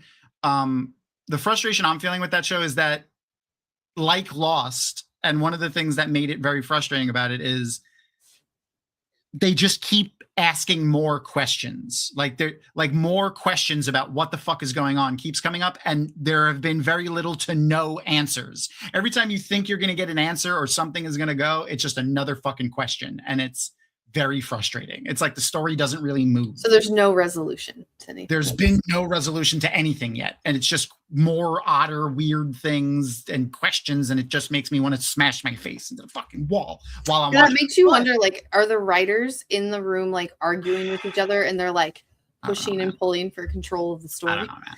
It's annoying too because the acting is good, and I love the actors in it, and the story is mildly interesting, but it's just like, I want to fucking just stop.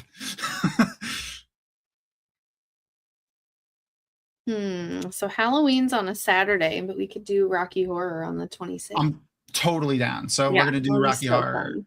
Let me write that down to make sure we schedule it and stuff. So as of right now, October 26th, Rocky Horror Picture Show night. Wear your best costumes. Bring your loaves of bread to throw at yourself, I guess. I don't know. One of my favorite, we have this little, in downtown, there's this place called Barney Ellis Plaza in Kansas City. And I saw Rocky Horror outside, like projected on the side of a building on Halloween one year. It was so fun. Oh, and for Zone, you're watching us over on Twitch. We are also streaming in YouTube. So if you, there's more chatter in YouTube if you want to go and join our chats there. Follow us over there too. Make sure you give us a little follow. Little like. You don't have to pay money. I know money's tight right now. Just a little poke would be helpful.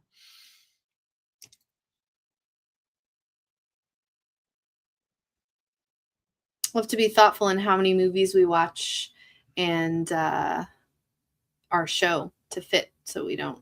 I guess we could always interrupt a show. Depending on what we see. And we, I don't have to and think about my like I said, the majority of our movie nights are done on our Patreon, with our Patreon and our Patreon channels on Discord. And you can join for free and follow for free. There are a lot of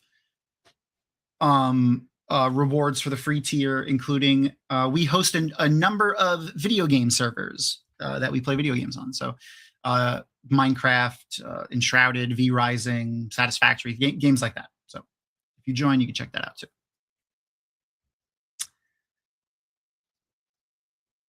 Can I wear a bra and slip for my costume? I don't have. You wear whatever you want. Mm-hmm. I actually have not played Factorio. Like the retro graphics of like NES stuff kind of has turned me away from it. But I know a lot of people that play it and say I would like it. I just haven't tried it yet. They care about each other now, which is nice. It only took them maybe several years, or at least maybe 1 year. I don't know. That's what I was going to ask. I wonder, I mean, his hair's pretty long. I tried to figure it out, but like they don't really say anything, and they didn't like the script is very loose. So like I said in the beginning, they threw out, I forgot how many hours of footage, but a lot of hours of footage in the entire script, and then started again when the new director and new writer came on. And the budget for the movie went about 120% over budget. The way they got the yellow smoke too was inverting colors, they said. Oh, that's cool. I was like, why not just throw a yellow smoke thing in there? But nope, they inverted colors on stuff. That beard is like 2 weeks. Okay, but the hair, that's kind of, what is it, like 1 inch a year or 1 or 2 inches a year maybe? I have no idea. It's short. It's not a lot. It's funny too. So like my friend Matt, like if he doesn't shave for a month, he barely has any growth on his face. So, everyone's a little different with that, I guess. He kind of looks like his character from I gotta grab a picture. Dragonheart. Do you remember what he looked like in that? No. He kind of looks like his character from Dragonheart with the hair and the beard. Mostly in Dragonheart, his hair is actually pulled back into a ponytail, but it still looks a lot like his character from here. I got a picture. Oh, stupid format. They always make it save in like a weird format, so that I gotta fucking make a screenshot instead of just.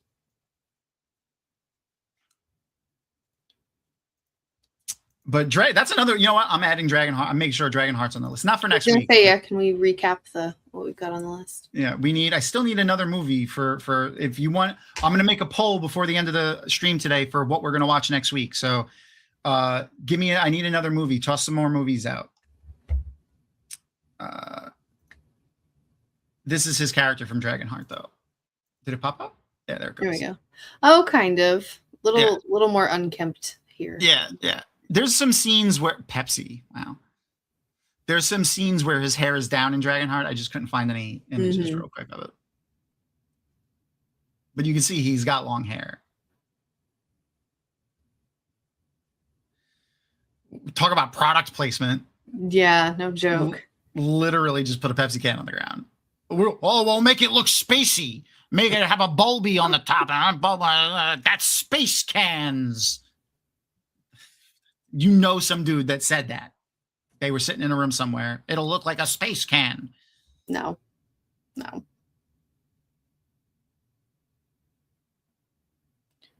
mean, for having been on this planet for years, his clothes are surprisingly well intact. I feel like that stuff would be like rotting off of you at this point. Yeah. It's a testament to the ingenuity of whatever. I don't even know. I forgot if they even had the name of their thing. Wow. Aww. Did you see? It's his friend's skull. Maybe not his friend. It's a skull. It's a skull of the same people. Species. Yeah. More 80s movies. Oh, man. I'm trying to think of I know. Something like something obscure but fun, like, you know. Oh wow, the first movie I saw when I looked at our list, So I Married an Axe Murderer. Oh my gosh. That was a good movie. Harriet. Sweet Harriet.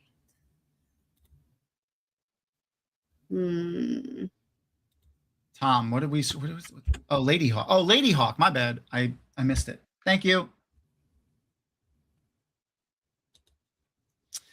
We did talk about that a little earlier. So in the beginning of our show, we usually talk about like, what did we watch recently? And I saw Spider-Man Brand New Day.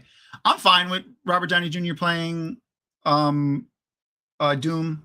My thought on it is we're going to hear that our world, our MCU world that we've grown up, that we've had over the years, is another just offshoot. It's not the main world. And ours is the odd one out in that the person that is Tony Stark in our world is usually Victor Von Doom in most worlds. And we're gonna find out that ours was the odd man out. There's definitely a lot of ways they could do it that make it good. I hope it's not cheesy and stupid. From what we've seen, it looks good though. And the fact that he's in the mask the majority of the time is fantastic. Like, you forget that it's Robert Downey Jr.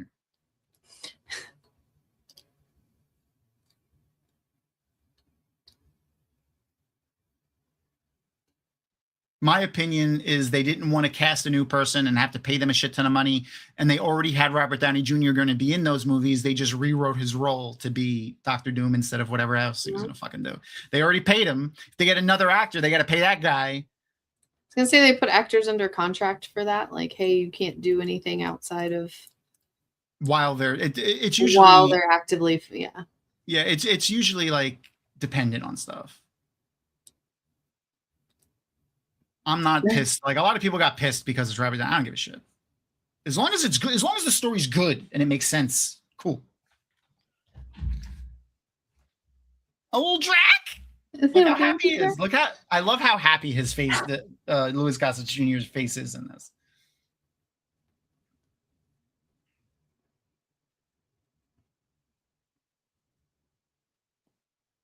But look how happy he is. Like, you know, in the beginning, he hated them. It was very racist and, like, you know, xenophobic. Oh, yeah. And stuff, but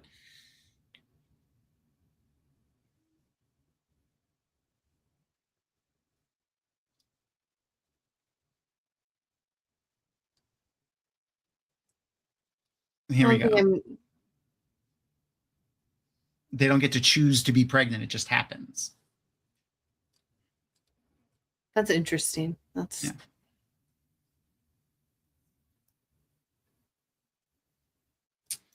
So Captain America being in Doomsday. So he goes back in time and lives his entire life at the end of Infinity War. So, like, they could pluck him out of literally any moment in time.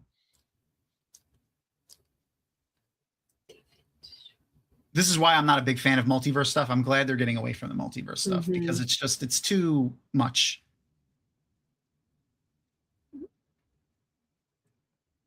I don't like when the time travel and the multiverse stuff becomes too, because then nothing matters. You can just undo it. You go back. Like, it's just, I'm glad they're going to get away from it with the new stuff. And the new Spider-Man was one of my favorite movies I've seen in the last couple of years, let alone one of the best Marvel movies just ever.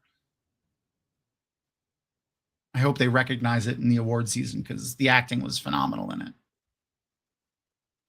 Look, have many of those movies been recognized? Like, yeah, Black Panther won for something, not Best Picture. Yeah, it won something else, and a couple have. I just feel like they're similar to like fantasy movies. They just don't get a lot of love. So what do you think? It's almost like he's becoming a little more effeminate now, is what it feels like. Yeah, one for music. That's what it was. Soon. Yeah, he's like, they're nesting. Yeah. Starting to like nest. Literally, like. Yeah.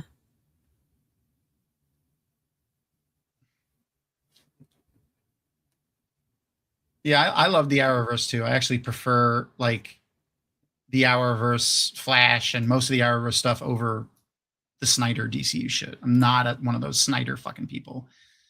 They were not good. Like, I like Henry Cavill as Superman. I like Ben Affleck as Batman. Gal Gadot has her own shit, but she was decent in the first Wonder Woman movie. I didn't like what's his face as Ezra. Is it Ezra Miller as the Flash? I didn't like that. But the movies were bad. The Arrowverse actually was better, to tell you the truth.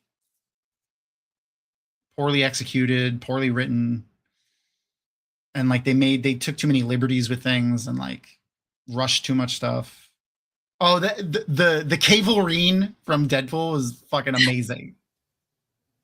Oh no, it's the Sarlacc. Could you imagine if the Sarlacc could sneak up on you in your fucking tent? That's terrifying. That's essentially what this is. No. This, like, if a Snorlax, if a Sarlacc could sneak up on you, that would be, I would never go to Tatooine, ever. Ever, ever, ever. Never catch me on Tatooine. Like, we're going to Tatooine. Like, okay. I'm staying on the ship. Here. I'm gonna stay on the ship. I'm staying on the ship. And it's not gonna stay on the planet. Like, we're gonna land, you're getting off, and I'm going into orbit. Like, tuck and roll. Tuck and roll. For real. We don't need to pay no docking fees. In fact, do we have those orbital drops yet in this thing? I'll just drop you guys off. When catch me fucking on that planet. Ooh, Aaron says add Arrow season 1 to our rewatch. Okay. I'll put that on our TV shows to rewatch. Yeah, if anyone ever has like suggestions for TV shows that we should rewatch or movies, just shout them out in chat. I add them to our list. I have a spreadsheet on my other screen that I add the stuff to. All right, where are we at on movies for next week? Do we have? I still need another one. I didn't get it. I haven't got another one yet. I want What's chat on the list though? Silo is amazing. I love Silo. That is on our list, by the way, already. I haven't finished the newest season, so no spoilers. So right now we have Practical Magic, Adventures in Babysitting, Krull, Neverending Story, and that's it. So I want. I thought somebody said something else. Two more. I want two more. Oh yeah. Lady Hawk. Lady Hawk. I got Lady Hawk too. Sorry. Everyone wants Lady Hawk. I saw like 4 people say it. So we'll do Lady Hawk too. One more. I need one more. I don't know what Aaron's doing. I think the cat walked on the keyboard. Leo. What about you, Zone? Zone, give me a movie to add to our poll for this week. Yeah.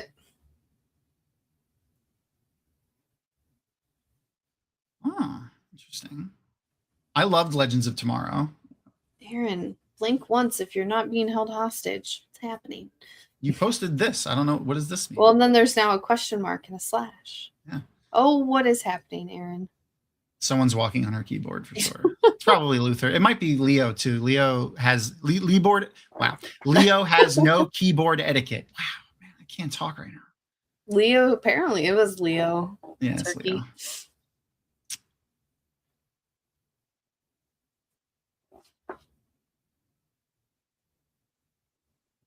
They're eating some of that weird monster jerky. Yeah. That looks like a Twix bar. Did you see the contacts in his eyes floating around? No, I missed it. There's a couple of times when he You opens see him, his like, eyes. Yeah, it looks like he's got a lazy eye. It just looks like he's got a lazy eye. Rick and Morty. You know what? I never got into Rick and Morty. I'll tell you. That's like one of those shows that looks like I should like, and I never got into it. What's another one? When I tell people, they're like, "You don't like that show?" Shit, Aaron would remember. I don't like Bob's Burgers. I can't. I like Bob's Burgers. I don't. Like it was. But you know what? I watched it before I liked anything animated. Really, before I watched. So you never know. Avatar and Clone Wars. Yeah. It's not that I don't like silly shows like that. Like I liked Aqua Teen Hunger Force. Oh my god. Okay, I did love that. Yeah. Email. Hope it's from a female.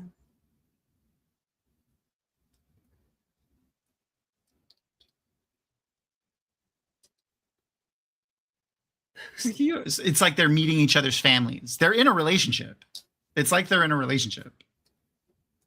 Futurama's Archer. That's I the did one like Futurama. Yeah. Archer's the one that like everyone's like, oh, you should watch Archer. I don't like it. Like it's like I'm watching it. I'm like, I actively don't want to be watching it.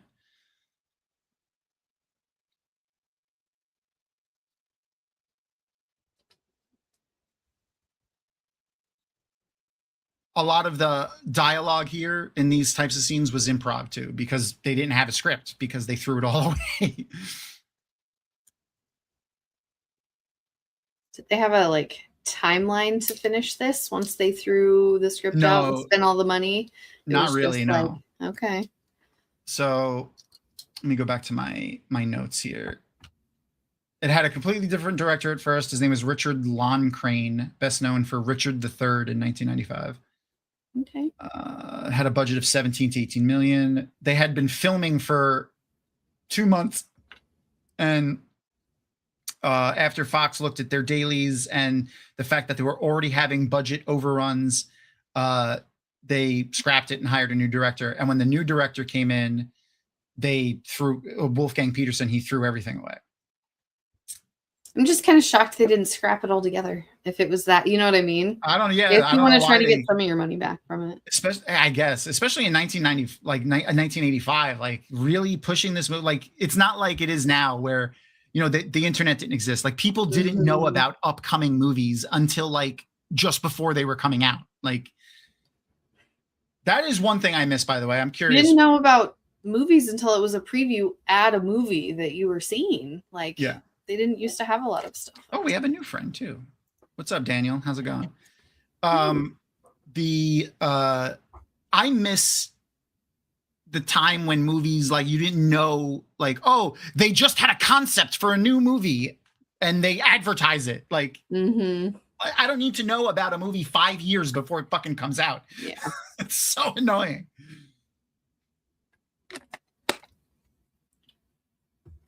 I remember like in the 90s and in the 80s and shit, it was like, you saw the movie preview before the movie. I get it. We have the internet and shit now, but why do we have to fucking have a movie that, oh, someone submitted an idea for a movie and now they're advertising it. I just hate it because I get excited about something and then it's like 5 years from now, I've completely forgotten what it was, why I was excited. Especially because like when obviously, like, just talking about this movie, how movies go through fucking changes and stuff as time goes by, especially pre-production process. Shit changes so quickly. Yeah, I guess. Yeah, no, I guess I mean, that's fair, but I'm just tired of waiting years between seasons of show. That's a recent thing. That's a recent. I know, and it's been the last few years. Yeah, it is. I agree. That's been the last few years. Oh, and they also recast everybody but Dennis Quaid and Louis Gossett Jr. Everyone else was recast in this movie from the original one. I mean, there's not a lot of everybody else. They filmed this all in Munich, by the way, on this on the sound stages. Yeah, it hasn't looked like any real. Oh no, actually, one spot, the outdoor volcanic areas with all of like the hills and like everything was kind of like fucked up looking. It was the Canary Islands. Okay, that was the only external stuff they did.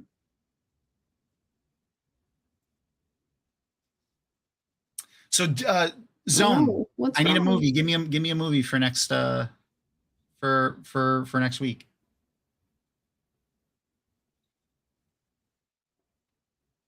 Whatever movie you want. I'll add it to the list. As long as it's, almost any movie. We're not putting Faces of Death on there. I don't need flashbacks from when I was 12. That movie was at the video rental place in my town. See, Glenn, I'm not obviously opposed to rewatching things because we do that all the time, but I just feel like, I don't know, it loses some of its momentum for me and like how much I care about it. Oh, what film is next on your Eyes Wide Shut? That's a great film. All right, I'll put Eyes Wide Shut on. What's next on your Star Wars list? Brock, is it Skeleton Crew? Hold on. Ooh, we should watch that on a movie night. I like that movie a lot. Hold on. Well, it's a different. That's on a different spreadsheet, guys. Okay, I have our poll. I'm going to put the poll up now, leave it up for a while. And if your movie isn't winning, maybe you should message a friend to come join the stream for a minute. Okay. So I have Skeleton Crew, Resistance, The Force Awakens, The Last Jedi, and Rise of Skywalker is all I have left. Yes, thank you, Skeleton Crew. Oh my God, that's a horrible scream.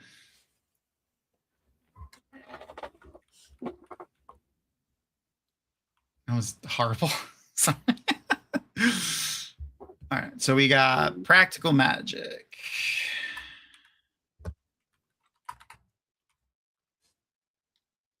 Adventures in Babysitting. Krull, Never-Ending Story. Oh, it'll only let me put 4 options. Oh, no. All right, so then I'm definitely I got to put Eyes Wide Shut because that was our new friend Zone's choice. Eyes Wide Shut. What was one of the other ones we got? We're just going to watch movies between now and Halloween. No, we'll get to other stuff. I think the month of October, though, should be movies. We need to do movies for October. All right. So there's our here, let me hide part of me. There's our films. It would only let me put 4 options. I thought it would let me just do more, but it did not. So go ahead and vote. You vote by putting the number in chat. So number 1 is Practical Magic. Number 2 is Adventures in Babysitting, which and I spelled Adventures wrong. Number 3 is Eyes Wide Shut, and number 4 is Krull. I don't know what I want to watch, to tell you the truth. Out of that list, you know what? Because no one voted for it yet. I'm voting for. I love Practical Magic. I do too. Oh, I'm very excited that the second one's coming out. So yeah, guys. Just to tie this to the real world for a second, because we're having difficulties in pregnancy. There was another woman that just was recently arrested for improper or abuse of a corpse. Oh God! Because she had a miscarriage after being shot. She was shot. This country, you guys. And then she had a miscarriage after going to the hospital and like being cared for and stuff, and then went home. And then the baby died and she had a miscarriage, and she just was charged with abuse of a corpse. So just to, tie that to the real world. And for our new watchers, we wear our politics on our sleeves here. We're not one of those channels that's like, no, we want to talk politics. No, fuck that. Trans people exist, gay rights, everyone should have them. Yes, everyone should have gay rights. I want everyone's rights to be gay. I mean, yeah, abortion is healthcare. Donald Trump's a piece of shit. ICE sucks. All of those things.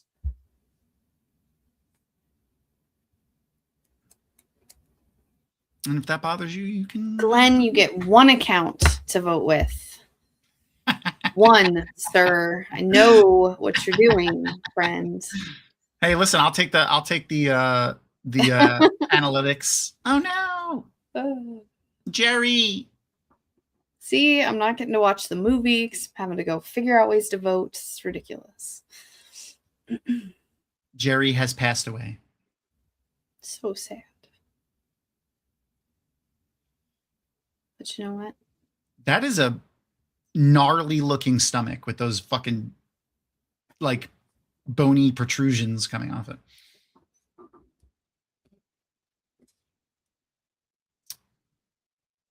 It's in the top 50 of 50. It's just at 50. Mm.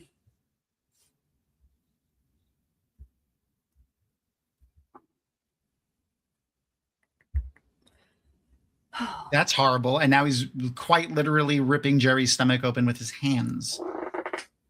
I forgot what the blood looks like. And I watched it earlier today and I still forgot what the blood looks like. Or if they even show it. I feel like if they wanted to endear them to the humans, they would make the blood also red. But if they wanted to just keep it weird, then maybe they'd make it a different color. Yes, Zamis. That's its name. Yeah, I guess no blood. They just made him look just slimy. Slimy. That's pretty. I mean, they are pretty slimy. I could have did without that. That's gonna haunt my dreams.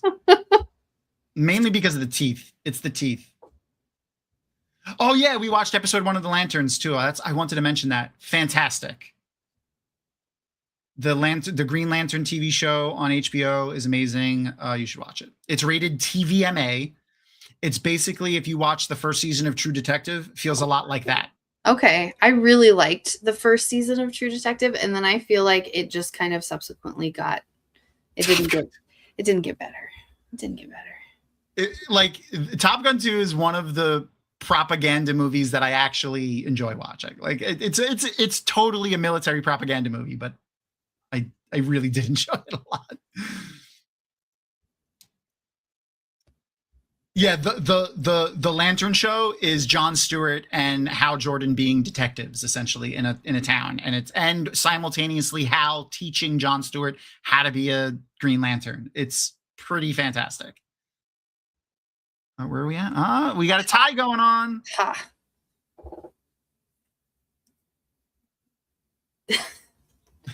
Top Gun 2 is so good. You can feel yourself being manipulated and you don't even care. It's true.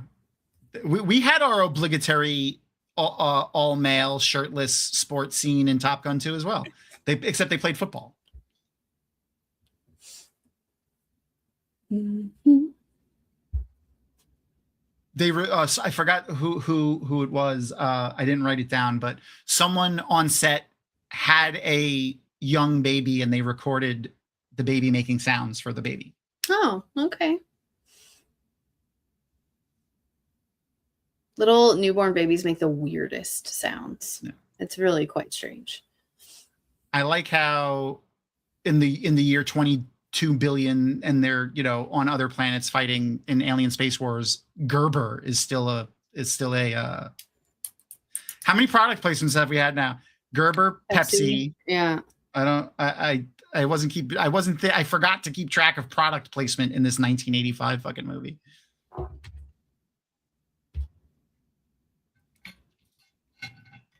It's really pretty creepy. Yeah. And this is him. Creepy. I actually like this half of the movie is my favorite part of the movie. Look at that computer generation. Looks fantastic. Almost, it looks real. I don't know what I'm talking about. It's not computer generation. In my mind, I was like, support his head. Support the baby's head. Support his head. Oh my God, those teeth. His neck's not fully developed yet. Yeah, raising Zamis. That's funny. What was the DLC Pig? I haven't seen that Nick Cage yet. I haven't seen it yet. I fucking love Nick Cage though. I love when he gets to make these random crazy ass fucking movies. It's just like off the wall insanity, but it's so Nick Cage, and it's just like, passion projects for him, and they're fantastic. I want to bottle Nick Cage and drink it for fun. That's not, no. He's insane, and he looks like a really good time. Oh. All right, that's creepy. Stop making out with the baby. Yeah. That was like 3 seconds too long. Oh, he grows slightly faster. Yes, Louis Gossett Jr. also did stuff for this. Matte paintings as reverse projection.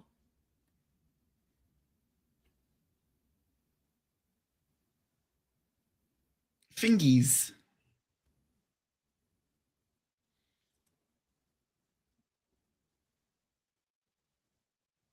I forgot the name of the actor that did the thing. I had it. Where's my? I have too many tabs open. I feel like that's always a fact for you. Yeah, I tried to break them into different windows this time to make it easier to manage, but it didn't help me because now I'm losing the windows.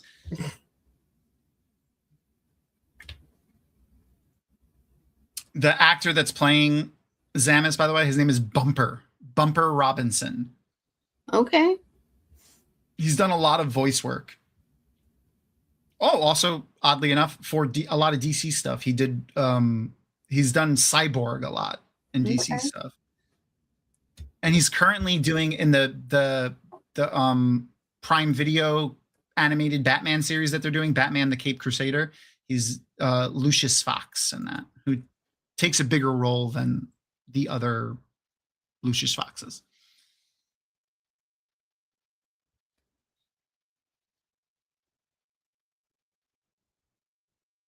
The handmade clothes are interesting.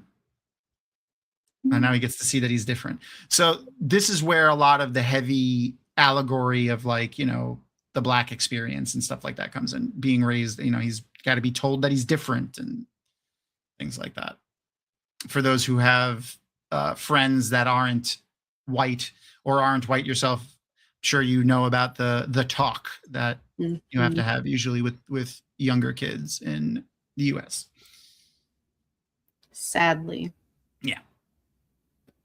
That looks very that looks like the ships from Prometheus, the big mining ship that they fly in Prometheus. That's what that looked like.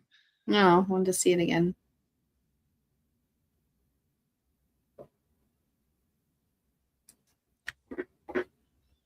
Afraid? Why are you afraid? He doesn't have his little pouches on his cheeks, or at least they're not inflatable like they were on Louis Gossett Jr.'s character.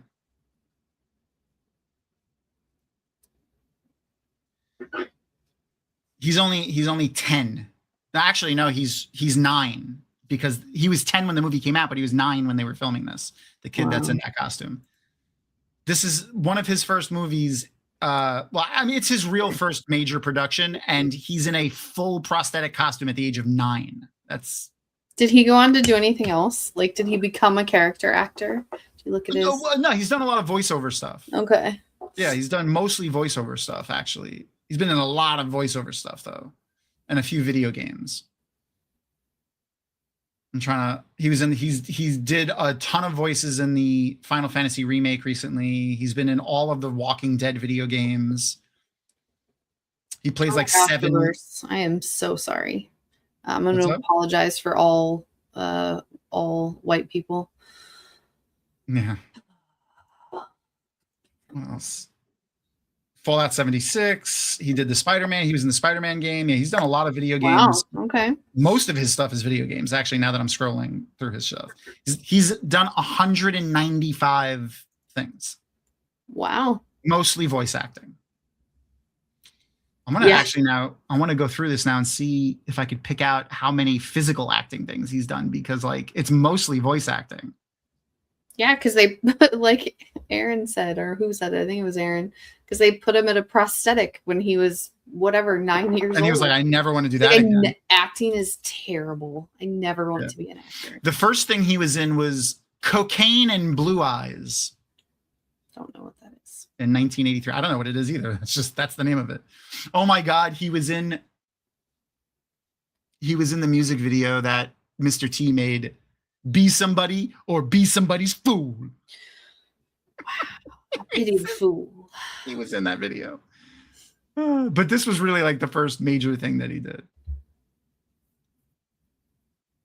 And then pretty much from that, he was in Night Court, The Magical World of Disney, something called The Spirit. And then he basically was in a bunch of little things until 1990, which is only 5 years later. And then he just pretty much did voice acting from then on. A handful of stuff into the late 90s, but from 2000 on, it's just voice acting stuff.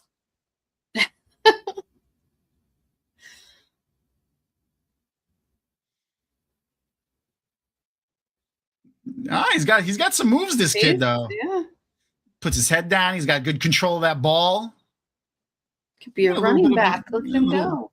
Little football career going on. Damn, Dennis Quaid. Yeah. He's made up nicely there. He's in good shape. Pokemon 2000. Oh my God. I haven't seen that in a long time. I saw that in the theater. I have a Mewtwo card from that. That's worth a couple of dollars.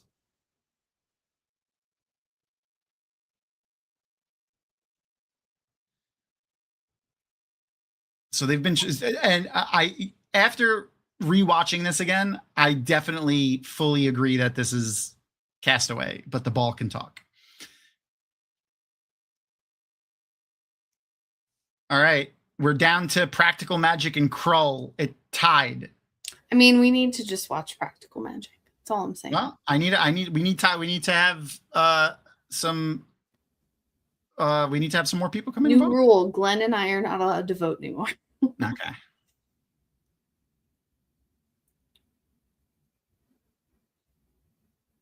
I really like the design of this alien. It looks really good.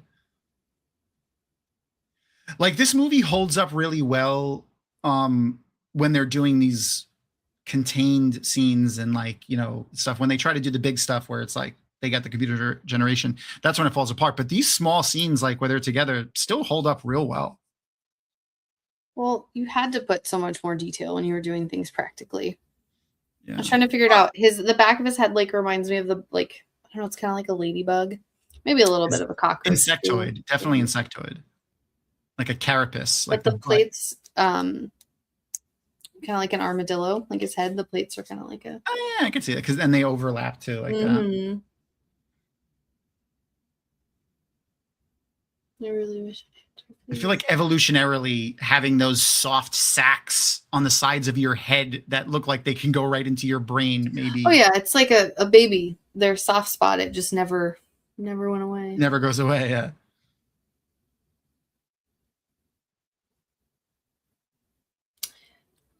Hello. Yay, Twatcast. What's up? Oh, you get vote. Make sure to go vote. Break this tie. Do not pick the wrong one. Yeah, break this tie. You don't know what I want, but don't fuck it up, friend. We need. There's 4 movies in our poll right now. You put the number of the movie you want to vote for in chat. 1, 2, 3, or 4. Krull and Practical Magic are currently tied, but there's also Adventures in Babysitting and Eyes Wise Shut. See if you could break that tie for us. Either Practical Magic or Krull.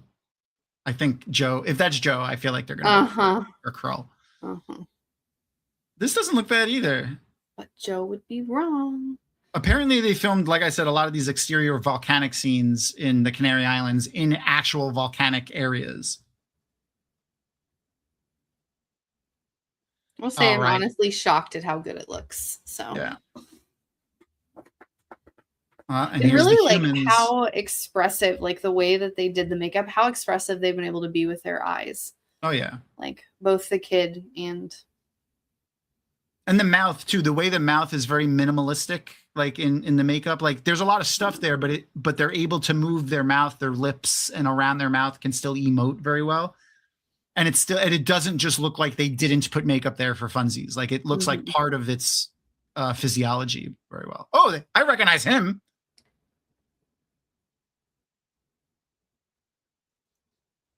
What the fuck? That guy is always a henchman in movies. He was in RoboCop. That's Brion. Yeah, that's Brion James. Blade Runner, he was in Fifth Element. He was the general in Fifth Element that he puts in the freezer. Yeah, he's in it. That guy's in a 48 Hours. He was one of the bad guys. Okay, so you're gonna come watch it with us if you're making us watch that one. Yeah, come watch it with us. It still says that they're tied. You just gotta type the number 4. You can't. Oh yeah, put the number 4 in, just the number 4 in chat. If you want to vote for Krull, that is. He doesn't look very slimy to me.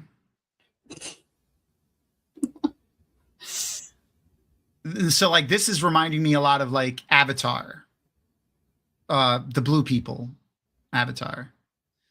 You know, they have this. Wow, that was PG. This was PG in the 80s.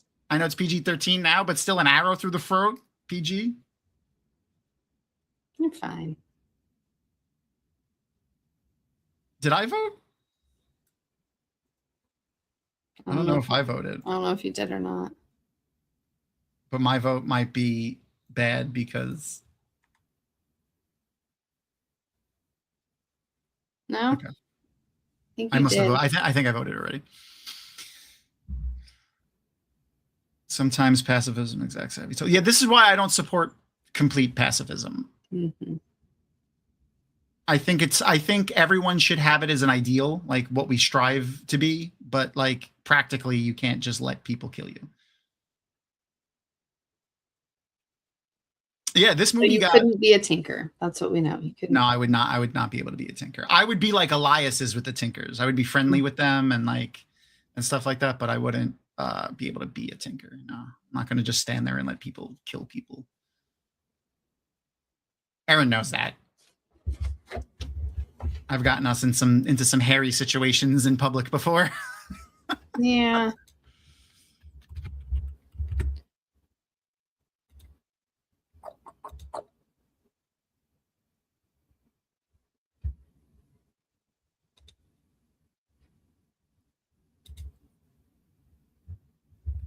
I wasn't I remember when I first watched this and then coming back and rewatching it, I forgot a lot of this movie. Oh my God. This is so human too. Like they have the conveyor belt with it and then it breaks like no music. Wow. And like we get to see the, like what he evolved into being separated from the human society and then being influenced by the Drac society, turned into a much better person. And now we get to see the juxtaposition between that and the human society.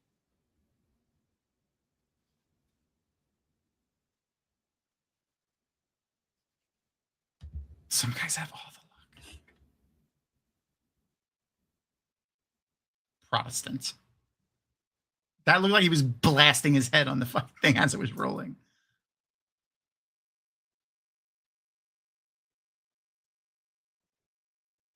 Go ahead, just take it. Wow.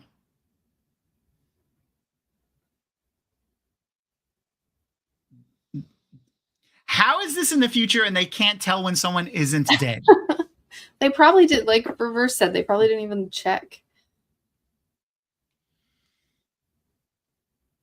I like how it has an automatic gurney, I guess.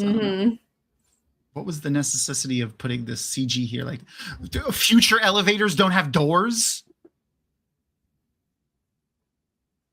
What are those called? Like the continuous elevators? Have you seen those? Where it's like Shabbat vaders. Yeah, thank you.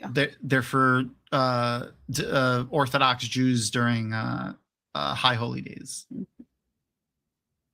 Shabbat. That's why it's called Shabbat vader. They had them all over Manhattan. If you have ever been in Manhattan on a Saturday, especially during High Holy Days, most of the elevators are Shabbat vaders.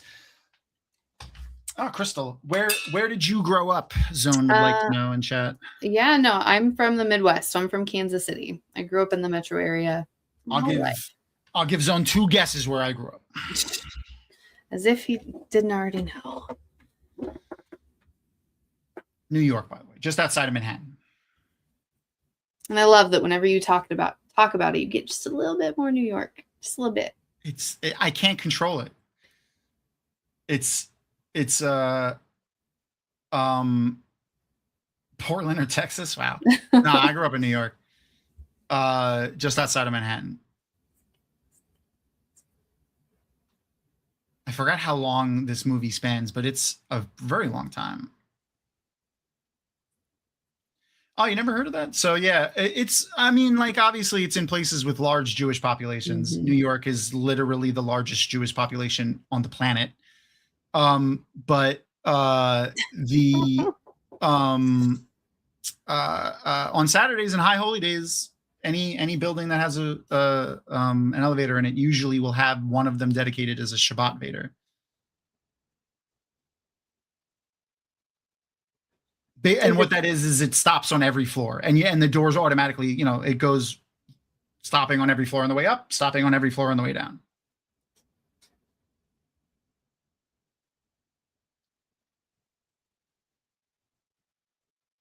This is crazy. I really want to know about this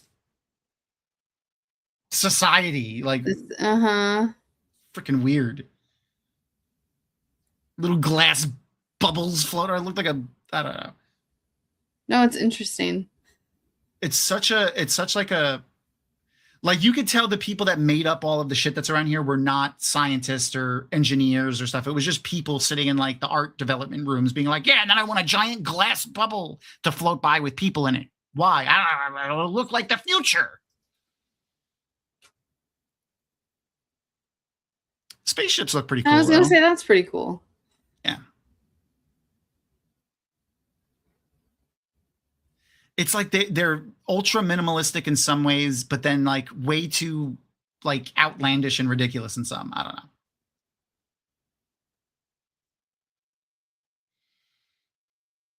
It doesn't have any fucking landing gear. It just sits on the ground.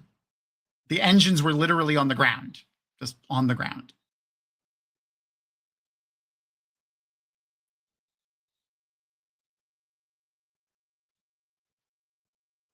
Wow. Okay. All right, Dennis. That's how you know it's zero gravity out there. They just threw one can out there. It's the only thing in that whole room that moved. Yep. Notoriously, the heavy spaceships won't move because, you know, zero gravity, weight matters. Mm. Doesn't. Mm-hmm. Spaceships also should have got sucked out. Unless they were anchored to the ground, but obviously they weren't because he just flew that motherfucker out. It's called science fiction, Tom. That's fair. Science fiction. That's fair. Not science fact. Politics allowed? Yeah, I mean, like politics are allowed. I love Mamdani. I'm sad that. Oh, you didn't say that. You said Hassan and Destiny. I don't know what that is. Thoughts on Hassan and Destiny? I don't know what that is. When I saw that out of the corner of my eye, I saw Mamdani. I love Mamdani. I wish I lived in New York, but I don't know what Hassan or that's the guy, the Hassan Piker. Where are you from again, Tom? The guy. Yeah. I forgot about. I don't watch YouTube. Oddly enough, I don't watch YouTubers. I'm aware of him because of clips and stuff. He's basically like the left-wing Joe Rogan. Oh, okay. Yeah, I don't know. He's like a dude, but he's liberal, but he's still kind of a douche, like I guess. And Destiny is crazy. Oh yeah, he said America deserved 9/11. Yeah, and he's made comments about this quote before, and I saw a clip of him doing it recently. It's taken out of context, and he apologized for it. And when you actually watch the interview that he did it in, apparently it makes sense.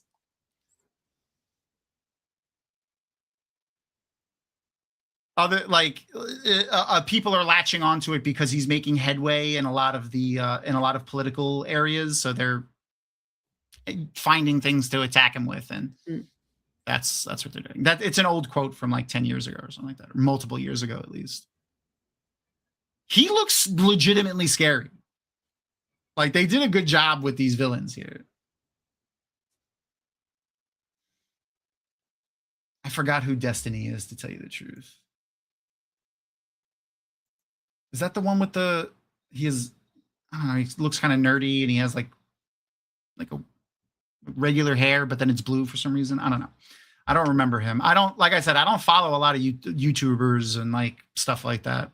I see clips on TikTok, but I'm 40, so I don't know. I'm not used to, I never really got into like watching YouTubers and shit. I'll watch YouTube videos, but I don't follow like specific people and like watch all their content or anything like that. Which is funny for the guy who is currently on YouTube. But hey, I'm listen, I mean, I dragged you into this, and I didn't elect to do this. Jason, I pretend like we're just talking. I really try to ignore everybody else. That's fair. That's fair. I like the variation in the Drac too, like the different. Can you hear that? The cat is somewhere like. No, I cannot hear that. Okay, I have to find her when we get a second. He's howling. All right. Well, I think we've left this up for long enough. I'm going to take down the poll at 11:30. So if anyone else wants to try to rope some people into voting, if your thing isn't winning, you have 11 minutes. Wow. The voice over there is terrible. That guy's mouth wasn't even moving when he was talking. This kind of makes me think like Blade Runner-y. Like this feels almost Blade Runner-y. Oh, kind of. Yeah, very little blood in this movie. The only blood we saw was the weird Sarlacc monster when he chopped the tentacle off, and we had the blue blood earlier. Blood. Yeah, a little bit of blood when that guy fell into the corkscrew thing. It was the baby was a little gross. It was a little slimy. Yeah, but it was just slimy. Yeah. It looked gross. It was freaky looking. That's fair. No one's eating noodles. It can't be Blade Runner. That's true. Nobody's talking to you, Glenn. Nobody's giving you any ideas. I need a name for a new email address. Just do your name, Glenn. 90 day. What are you saying? I don't know what that. I think it's a typo, but I can't discern it. It's okay. I fucking can't spell adventures in babysitting, so don't worry. I'm not making fun of you. Adventures. Yeah. Okay. If Practical Magic does not win, we are doing that on a Saturday. I want to watch that darn. Okay, we'll watch it on our Patreon, one of our Patreon movie nights. That was already on the list because it's up there in like movies that I really like. So it's already in our movie list. Yeah, it's right there. And I am excited about the second one. Yeah, me too. It looks interesting. And I'm so glad that Stockard Channing is still in it. Like the ants are still in it. The ants are my favorite part of. Oh, hands down. Yeah. He found Zamis. Oh no. It's Uncle. He's breathing at least. Was he? I didn't see it. Yeah, you can see his chest moving. Oh. Okay.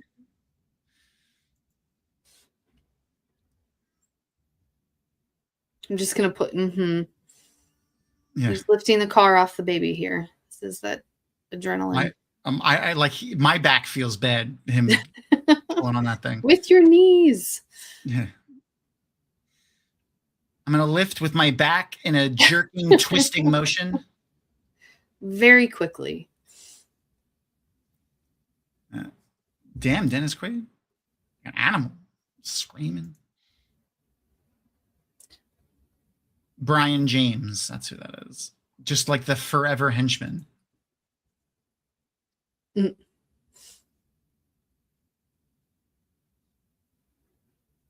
Let's see how many movies has he been in?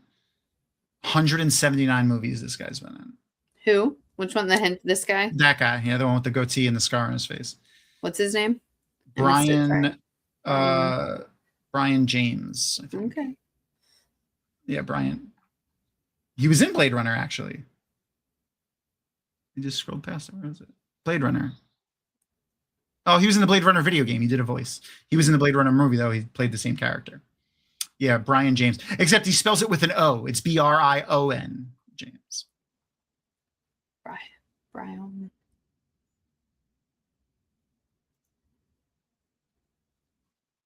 Damn, so many things. All right, here we go. Let's see. I'm trying to find movies that I've seen. He was in Gunsmoke. He played one of the bad guys in fucking 1975. He was in a movie in 1976 called Nickelodeon. Was it just about the channel? Well, that's funny. Buck and lawyer Leo accidentally get into movie production in the early days during 1910. That's the theme. That's the synopsis of the movie. And it's called Nickelodeon. Oh, right. Nickelodeons were Nickelodeons were a thing. They were like those little boxes that you would put a nickel in, and you would like turn a crank and it would play like a little video. You don't know what I'm talking about? They were old, obviously before our time. Mm-hmm. But that's what they were. You would put a coin in and you would like turn a crank and it would play like a little movie, but it wasn't a movie. It was just pictures flipping by like a light.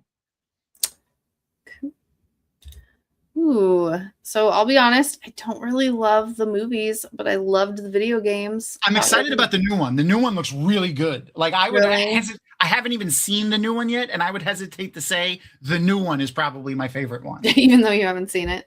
Yeah, it looks. I've seen like the a lot of interviews with the actors and the crew, and I've seen all of the trailers for it, and it looks really, really good.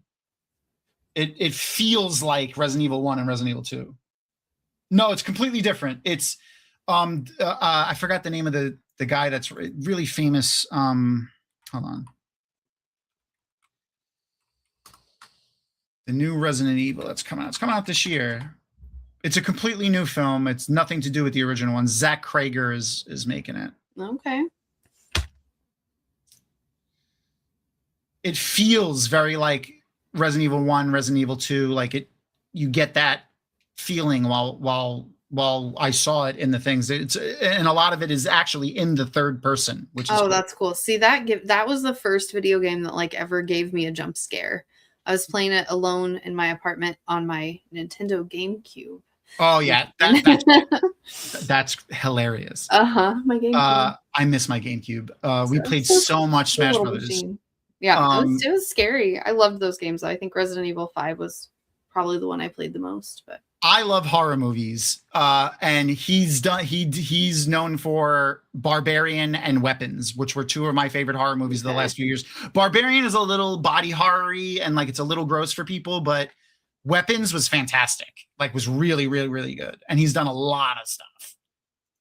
Writer and director of those movies, and he's writing and directing the new Resident Evil. This got a lot gorier here. Oh yeah, this is a lot more violent. Yep. I mean, when you fall into molten metal. Yeah. That's why I said like PG. This was PG when it came out. Mm-hmm. Oh, I wish. I live in Florida currently, and Crystal lives in Kansas. I will have tickets for Doomsday. I'm not a big fan of the Dune movies or the Dune books, to be honest with you. I will eventually see the Dune movie. I don't know if I'll see it in the theater. I haven't even seen the second one yet. But I will be seeing Doomsday in the theater, 1000%. Yay, Zamis is alive. Those hands are a little creepy to me. I don't know why. Yeah, just the adult ones were bad. Like I don't know why, but the adult ones are bad. I heard a lot of people say the second one was their favorite. I don't know. Maybe I'll watch it. I liked the video game. I still want to play it. I just need people to play with the Dune Awakening, the video game.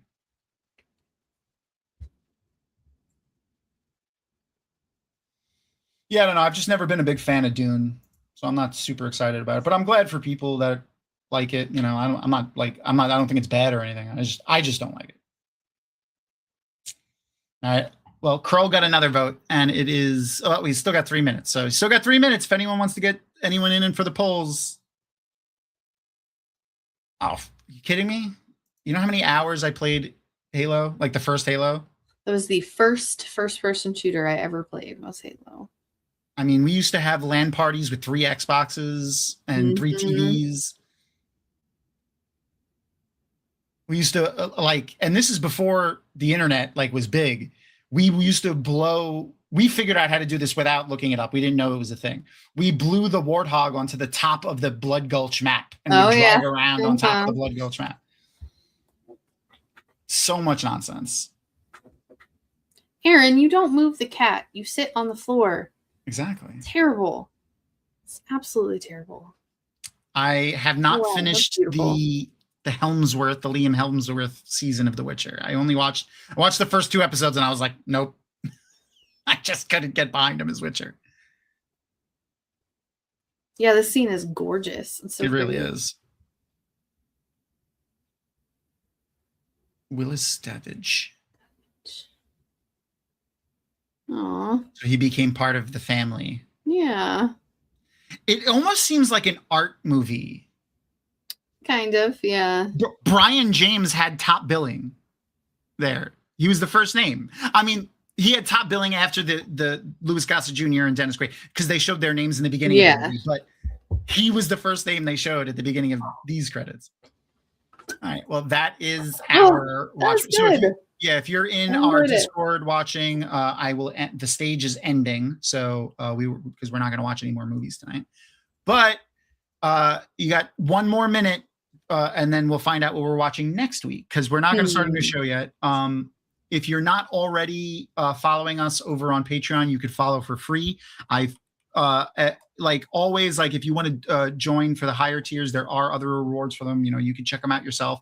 But we do give a lot of stuff to people, a lot of agency to our free tier members, because we want to give you as much of our content as we can. But stuff does cost money.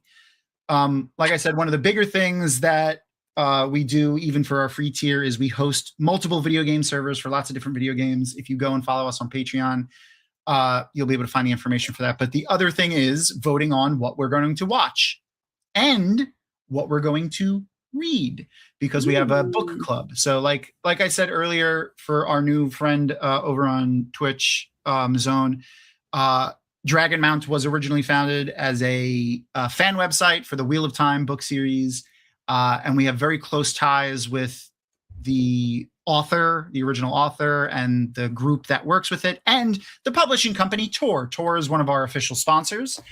They give us a budget every year, and they give us access to their authors. And we have a Tor book club that we do, where we are reading all different Tor authors. We've done 3 so far, and we're going to have our list up soon for who our next author will be. So if you join our Patreon, you can see all of the announcements and stuff that we post when we're ready for things like that. But you get to vote in our stuff and all of those things, even as a free member. All right.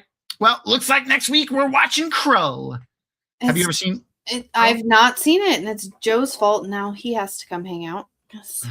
Oh yeah, Joe. Oh yeah, Joe. Definitely. I'm going to poke Joe. I'm really trying to get through this MC. I mean, not through it in a week, but trying to keep going with my MCUs. Yeah. Well, if and keep an eye out on our movie night, our Patreon movie night. We'll get the scheduled one up soon. Yeah. But if we have free time this weekend, Crystal, I'm going to put you on the spot right now. Do you have free time this weekend? Can we do another impromptu movie night? Possibly. I might be going out of town, but I'm also taking a little time off, so we'll make it happen. Okay.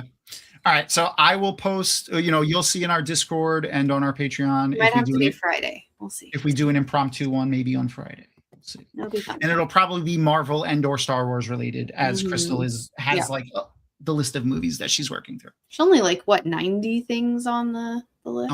On the Marvel one, yeah. Because the way Crystal does things is she's a woman after my own heart, a completionist.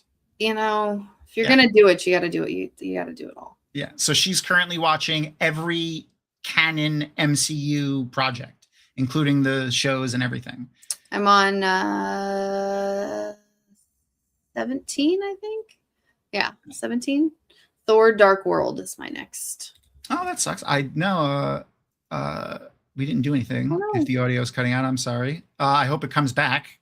We didn't change anything or do anything, but fucking shit is annoying. Anyway, so one of the things that we usually do at the end of the show is we do, we do interviews with our guest, but our guest had to leave early, and he's already done our Inside the Dragonmount questionnaire. So I guess we can do. We can ask each other some questions. That's what I was going to say. We can. So let's do a little short AMA. We can, if you have questions that you want to post us, you can make them whatever you want. Really, I don't care. Post them in chat, and we'll do those too. And we'll do our. Another thing that you could do if you join our Patreon is submit random questions, and then when we do our random questions, you can. They might get pulled out into now when we pull them out and ask random questions of our guests at the end of our shows. So, Crystal, you want to? Yeah. Okay. So what object in your house would be the worst one to become sentient? Sentient? Oh my God. Okay. Would be the worst object. Okay. I have a statue of a mind flayer from Baldur's Gate. Okay. That would be bad. What else do we have? Worst thing. Yeah, I really think the mind flayer would be terrible. Let's see what I have just sitting on my shoulder. I know. I was looking around. It's mostly heroes. Oh, I shouldn't have looked over my shoulder like that. No, sorry. Got a pinched nerve in my. Oh, actually, if I'll show you exactly what I would not want to come alive in my house. No. Oh God. I forgot you had that damn thing. Yeah, it's my Jar Jar David statue of David statue. I would not want him to come on. Okay, So I feel like a lot of neurodivergent people watch us, probably Yeah. because we are neurodivergent. What Probably. color is the month of August, Tom? What Brown. color is the month of August? Brown. Anybody? I'm curious what anybody else says. I just want that. Brown. Yeah, immediately brown is what popped in my head. I don't know why, but it was like 8 brown. That's what happened in my head. What's okay? Okay. What's my brain April? went 8 brown. What's April? April is purple because it's my month, because it's my birthday. I'm just literally, I have no thought behind that. It's just what popped in my head immediately. See, I'm with reverse. I think like burnt umber. That's that like. August is fire. That's fair. I live in Florida though, so every month is fire for me.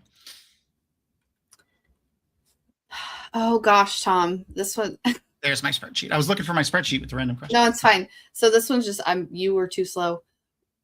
I feel like you would have 75 answers to this, but I need you to pick just one. Okay, I'll try to say the first thing that comes into my mind. Just one. What is the dumbest way you have injured yourself? Oh my God.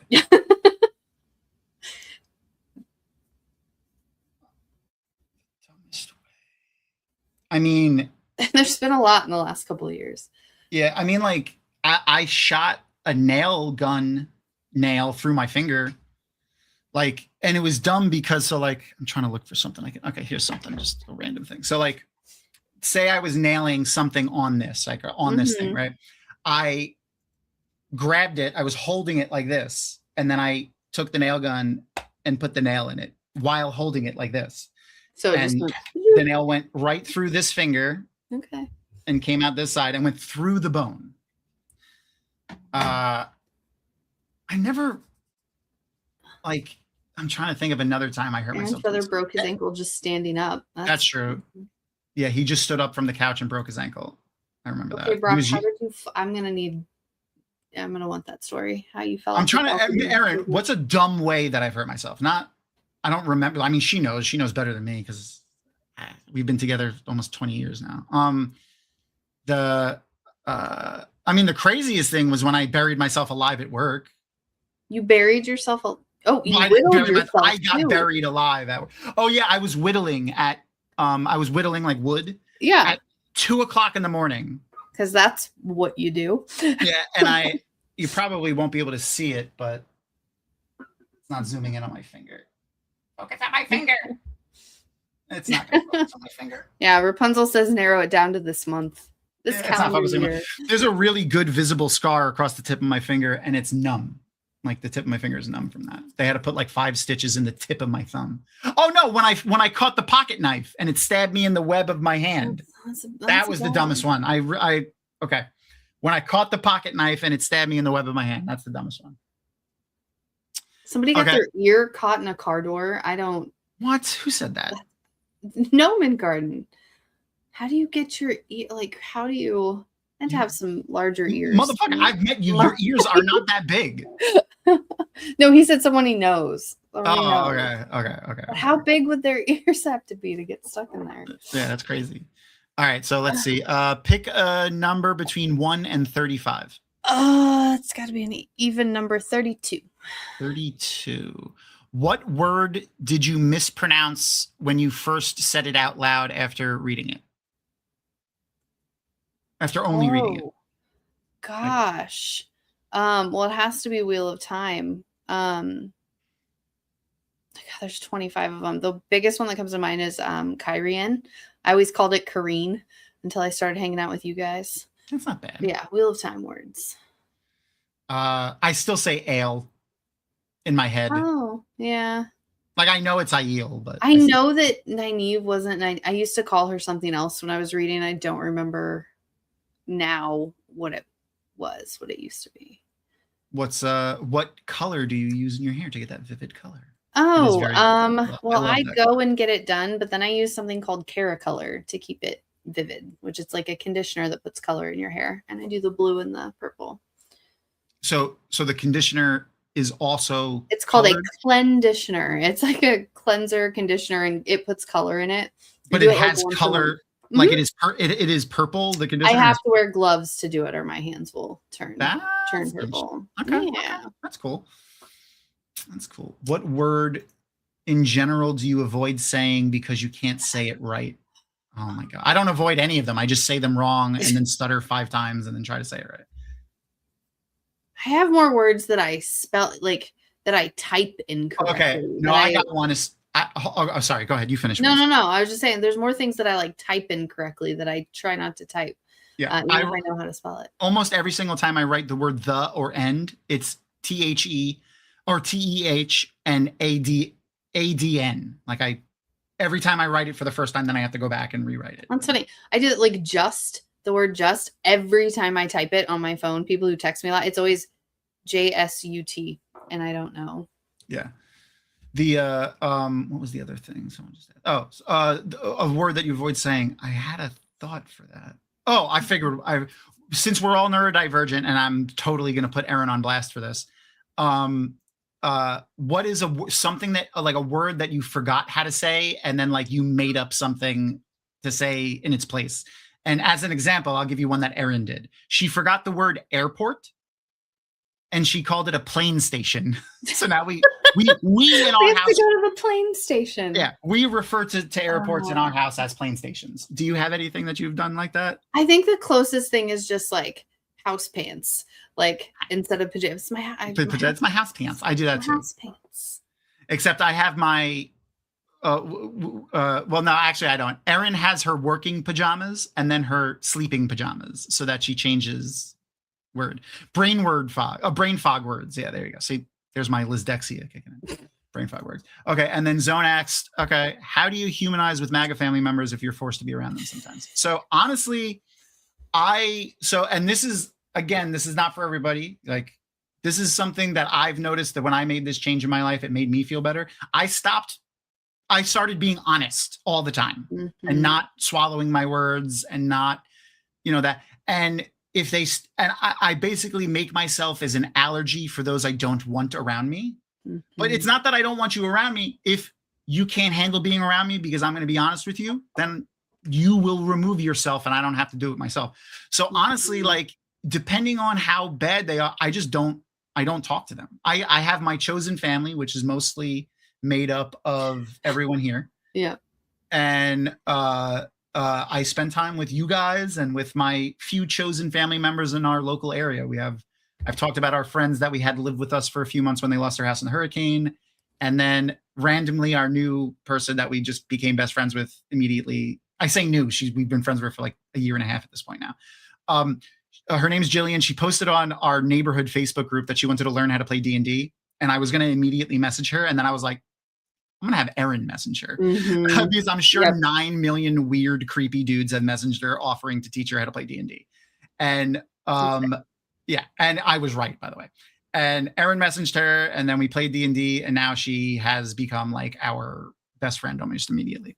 So I basically find my chosen family, which definitely incorporates doing this on Mondays and like other things because I really like people. Like everyone is a little bit of an extrovert and an introvert. Yeah. And when I need to refill we had to cancel last week because of this fucking pinched nerve in my neck and the Vicodin is starting to wear, or the hydrocodone is starting to wear off. But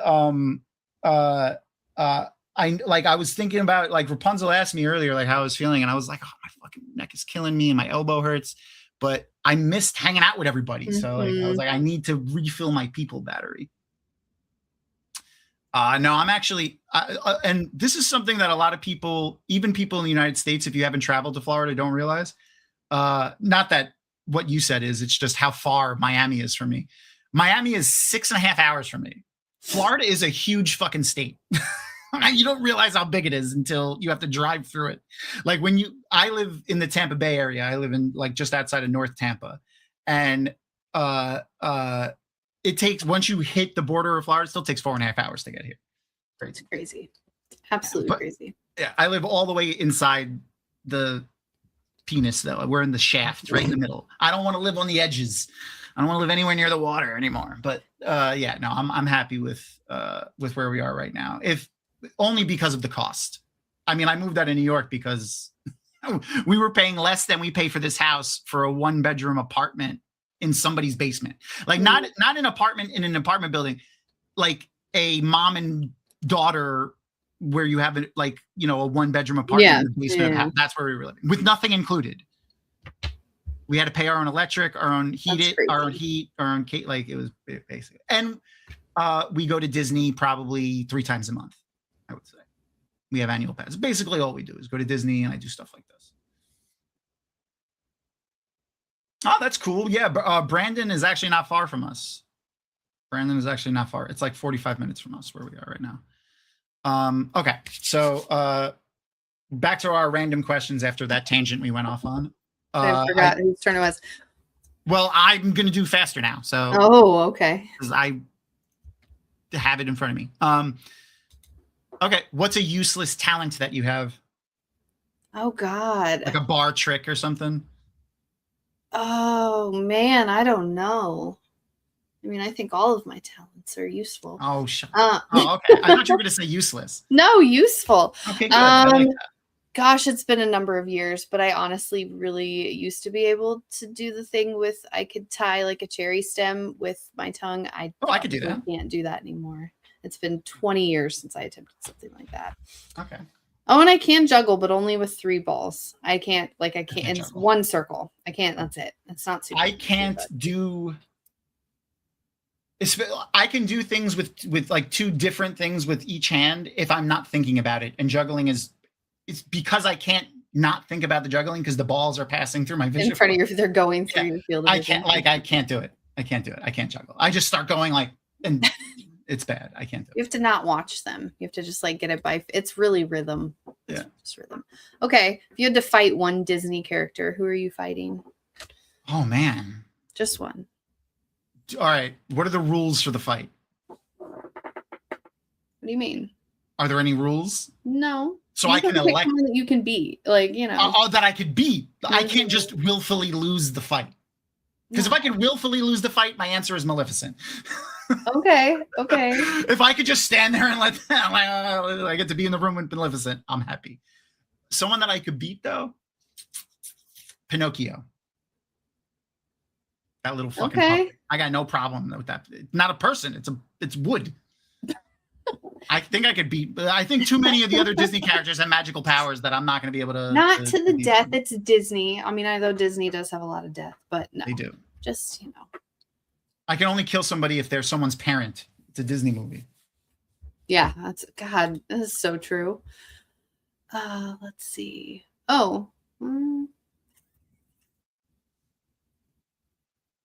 I could take Snow White. Mainly because she's sleeping, Aaron. Aaron's gonna beat her to death while she's in the bed with with soap in the socks, like in fucking Full Metal Jacket. Oh my God, this is a great question. Do mermaids have live babies or lay eggs? Okay. You know what's really funny is I feel like I've had this debate before, and I think because the bottom half is fish, like they have to lay eggs. They cannot have live babies like that. Which means mermaid sex isn't a thing because the female mermaids put the eggs down, the male mermaids come over and spray the eggs, and then that's it. There's no mermaid sex. Gosh. Okay, here we go. We got another one. If you had to have a Halo Covenant species as a close family member, which species would I choose? All right, so the Covenant are the aliens in Halo. If it's someone that I had to see every day, I would want it to be a brute because at least they're more intellectual, like they're a little bit smarter. But which are like the bigger ones, the ones that have like the sword and like they're a little more human looking, they're taller.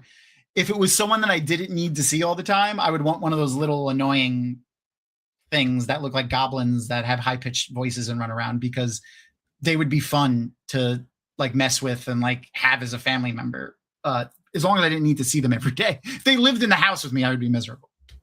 Yeah. And you don't know a lot of Halo stuff, right? Yeah, okay. So that's good.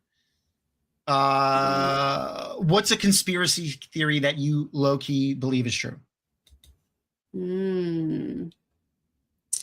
Gosh. I mean, I feel like there's a lot of them. Probably, I don't know. Or one that you would like to be true. I know, that's what I was trying to think of, one that I really wish was true. Oh, this gives me the perfect opportunity to plug my friend's channel. Do you have a friend who does conspiracy theories? Yeah, and I did a show a couple times. So Watt Reads, Alan from Watt Reads, has a conspiracy theory show that he does called Not Entirely Plausible. You can find it on YouTube under Not Entirely Plausible. I will get a link for it. And I did a few episodes of that where it's basically, you know, he has the conspiracy theory of the episode and we talk about the plausibility of it and like parts of it that we like and don't like. And then we vote on it on the end of like, do we like it and how plausible is it? And okay, one that I think, I don't know if this would be considered a conspiracy theory, but I 100% was convinced as a child that if I turned on the light in the car while you were driving, that the car would crash or we would like get arrested for having the light on in the car. My grandparents were so anti that. But I think I thought it was illegal. I thought it was illegal to I thought I was going to get in so much trouble. My grandpa's like, you'll run it. You won't be able to see out the windshield. He hated it. But I wanted to read my books in the car. But I feel like, and I don't even remember fully what it was about, but I feel like there's a whole lot surrounding the Denver airport. There's like a lot of things. Oh yeah, that there's airport. Like yeah. And I know there's like there's Illuminati dead bodies there, but then it's like an Illuminati bunker. I've always wondered, like, could that actually be? Actually be true? What about you? Do you have a conspiracy theory that you believe? The Dragon Ball Z instructions on how to fly. Just scream really loud and try real hard. I love Dragon Ball Z. Don't get me wrong. Like, I watched that. I grew up on Dragon Ball Z, but still, it's funny. What'd you say? Sorry. No, I said one. I don't even. You have I one? mean, my real answer is that the right wing of this country made talking about money, sex, politics, and religion feel like a social faux pas. Yep. So that no one would do it, and then they would never have to like have their peers challenge their views on any of those things for the last 60 years, and that's how we ended up where we are right now. My fun answer is that I wish the Montauk. I think we've talked about this. Yeah, the Montauk conspiracy theory is true. So for those who don't know, Montauk is the name of like a town / area of Long Island. If you've ever seen a picture of Long Island, it looks like a fish. The tail, the end of Long Island, that's all the way out into the Atlantic. That's Montauk. That whole area, most of it is Montauk. And there's a military base out there, legit military base where they used to do military testing and stuff like that. And there's a giant bunker and all kinds of things. And they did satellite testing in the early days of satellites. And they have an old gigantic, like those big radar dishes. It was a radar station during World War II. And there's a ton of conspiracy theories built around there, specifically around dimensional travel. And MK Ultra. Yeah, there was MK Ultra stuff there too. That's mind control stuff. So funny enough, everyone knows the Montauk conspiracy theory. Pretty much. If you know Stranger Things, especially the first season of Stranger Things, the original name of Stranger Things, the title of the show was Montauk. That was the name of it. And it was originally taking place in Montauk, in that military base in Montauk. And, you know, it evolved and changed over time. But the idea of the military working on a dimensional travel and like energy manipulation, trying to find, you know, a form of energy is 100% the Montauk conspiracy theory. And MK Ultra is all mind control stuff, real things. That's a real thing. Like MK Ultra was a real thing the CIA and the government did back in the thing. Spoiler alert, there is no mind control, and people can't read each other's minds, like, or at least the government wasn't able to do it. So but they did try. They did absolutely try. And they experimented on a lot of low income, mostly minority people in the 50s and the 60s and the 70s in the MK Ultra project. So there's a lot of stuff in that. What's a fictional food that you wish you could try? Oh my God. The food in Hook. Oh. When all the kids are sitting around the table. Mm-hmm. So I was thinking Willy Wonka. There was a couple things. Everlasting Gobstopper. But then what is the thing where it's like the whole meal you put in your mouth. Was that gum? Was it a Oh, candy? right. And as you chew it, you go through the It's meal. the first course. I thought that would be. Yeah, I've got roast beef. That would be good. I forgot the name of it. From Willy Wonka, Everlasting Gobstoppers. Yeah, I'm like I feel like I'm a fruity sucking candy kind of guy. Like I don't like chocolate. I like Skittles. I like Same. Gobstoppers, stuff like that. Nerds. I used to love those little bags. They were like the bags were seriously like this big of chiclets, and the chiclets were like oh my gosh, the size of a grain of I rice. haven't thought about those in a long time. I loved those. I love All right. chiclets. All right, pick a number between 1 and 35 again, but don't pick 32. Don't pick 32. You just did. 5. 5. Okay, it's Z Day, aka the zombie apocalypse. Oh God. The first day of the zombie apocalypse. Where are you going first? And what's something that you would hoard? Oh my gosh. Well, okay, so I'm obsessed with The Walking Dead, and so I've thought about this a lot. I mean, I think day one I'm trying to go to like a Walmart, which is terrible because I hate Walmart and I don't go there, but I can get weapons, I can get food. But I would be hoarding medicines. Like I would take all of the medicines right away because that's what's gonna like pharmacy. You have to go to a pharmacy and raid a pharmacy because that's what's gonna kill you if you can live through the zombies. Yeah. And so I am not a doctor or an expert in this. This what I'm about to say. It's not medical advice. It's not medical advice. But medication doesn't go bad. Like pills don't go bad. They just get less potent, as time goes on. The military, like the US military strictly uses old medicine. Like they use medicine that like CVS and Walgreens and like the major pharmacies, when they roll it off their shelves, the military gets it, and that's what they give to our soldiers. So like that's actually, as a fun aside, a good friend of mine who will remain nameless is a pharmacist, and he told me one of the best stories that he like things that he got from somebody as a pharmacist, questions, and it was, I washed my Xanax in the washing machine, the bottle. Can I drink the liquid that's in the bottle because I need a Xanax right now? No. He's like, what he said was, as much as I wanted to tell her to go ahead and drink the liquid, I had to say, no, it is not safe to drink the liquid in the bottle that's there. That's insane. Like that's, yep.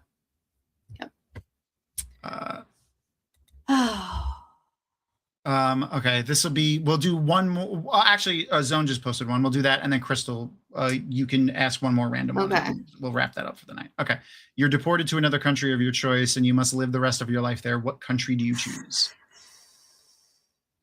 Which is the crazy good one that's in the Netherlands or like the one that's got like the happiest people? What's the I don't know. If I'm going to another country, I'm going somewhere with a beach, like somewhere with access to water. That's fair. I don't want to live in snow, and that area is a lot of snow. That's true. I'm gonna be there forever. Gotta go to another country and live there forever. I want to go somewhere warm, but I don't want to go like maybe Australia. That's honestly Australia or New Zealand was what I was thinking. New Zealand, yes, New Zealand. That's the answer. Yeah. Thank you, New Zealand. 100% New Zealand, because Hobbiton is a real place. You can go there. Literally, like they built a lot of the town in Hobbiton. So one of my goals, you can run a Hobbiton half marathon where you get to run through like the old sets of the movies and stuff. It's ridiculous. I want to do that. I know it's on my bucket list. All right, that is a bucket list partner thing. A joint, yes. That is if you want to, I'll do it with you. Okay. If you start training to specifically do it, tell me and I will. Yep. I can't run. I will tell you this. I cannot run. Well, you're allowed to walk. This is a walk. I will be walking the half. I will not be running. If you see me, this is a little thing on me. You need to run too. Yeah. If you see me running, run also. I don't run. I'm not a runner. I'm not like, I'm 6'2" and 260 pounds. I'm not like super in good shape, but I'm also not like I can run. I just don't run. Oh yeah, there we go. Yeah, Aaron That's did on my list too, Aaron. I'm Aaron gonna do did- the Disney half marathon. Aaron did the full Kessel run, which was a marathon. You could do a virtual marathon, but you have to log it with like a legit running app. And then you had to do in person over the course of 2 days, a half marathon, a 10K, and a 5K. That's insane. That's absolutely insane. She did it. She needed a wheelchair to go to Disney afterwards.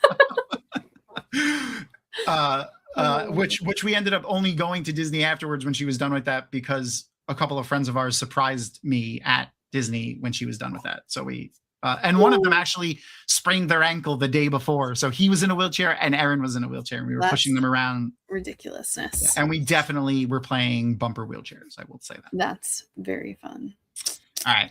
Give me the last question. Okay. And then we'll I think wrap this up. is a good one. What's one thing that you would put in a time capsule in order to confuse the future people? Confuse future people.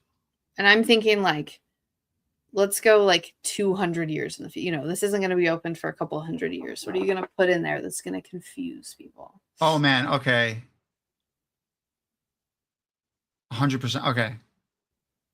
I would take the Harry Potter series and condense it down into like a religious text, like format, and like put it in there as like religious text.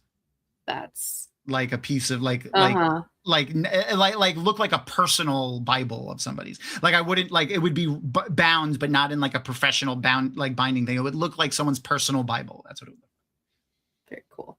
Yeah. So and like written in a way that just seems, like it wouldn't be a story. It wouldn't be like a story. Yeah, that is how every religion started. It was mostly just stories that people told, and then people read them later. But it would be fun to confuse it with something like that. And another fun short aside, this is one of my favorite stories. So since moving to Florida, we lived in 2 houses, and we sold one house and moved into another house. Okay. So the first house, when we sold it, we sold it right in the beginning of COVID. So it was like the crazy like time when the market blew up and went crazy, and like houses were going for $1 bajillion, which is why we sold our house. And it got down to 2 couples. One was like this like 75-year-old couple who we absolutely loved. When they came in and looked at our house, they saw our book collection, which was mostly Wheel of Time books, and they were like, "Oh, we love fantasy books," and we were talking about that. And they were cat people, and we're cat people, obviously, with cats, and we loved them. And then there was another couple who I hated immediately when I met them. They just like when I met the dude, he immediately gave me like vibes, just like, I don't like you. And then he immediately wanted to do a deal without the real estate agents, and like, we'll just do it on them. Like, no, like, no, yeah. So, but when we started doing all the process and stuff, they were the people that had the money. The other people, it was like they were scrambling around and trying to put stuff together, and they were depending on like bank loans that weren't really there.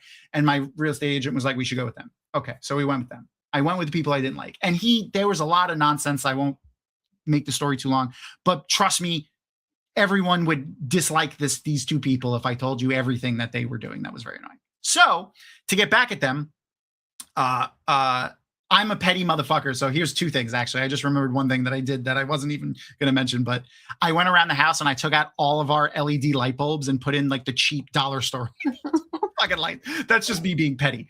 But one of the things I did was, one year when we were down here, like Walgreens sells those like 5-foot plastic skeletons. And after Halloween, one year they sold them 85% off.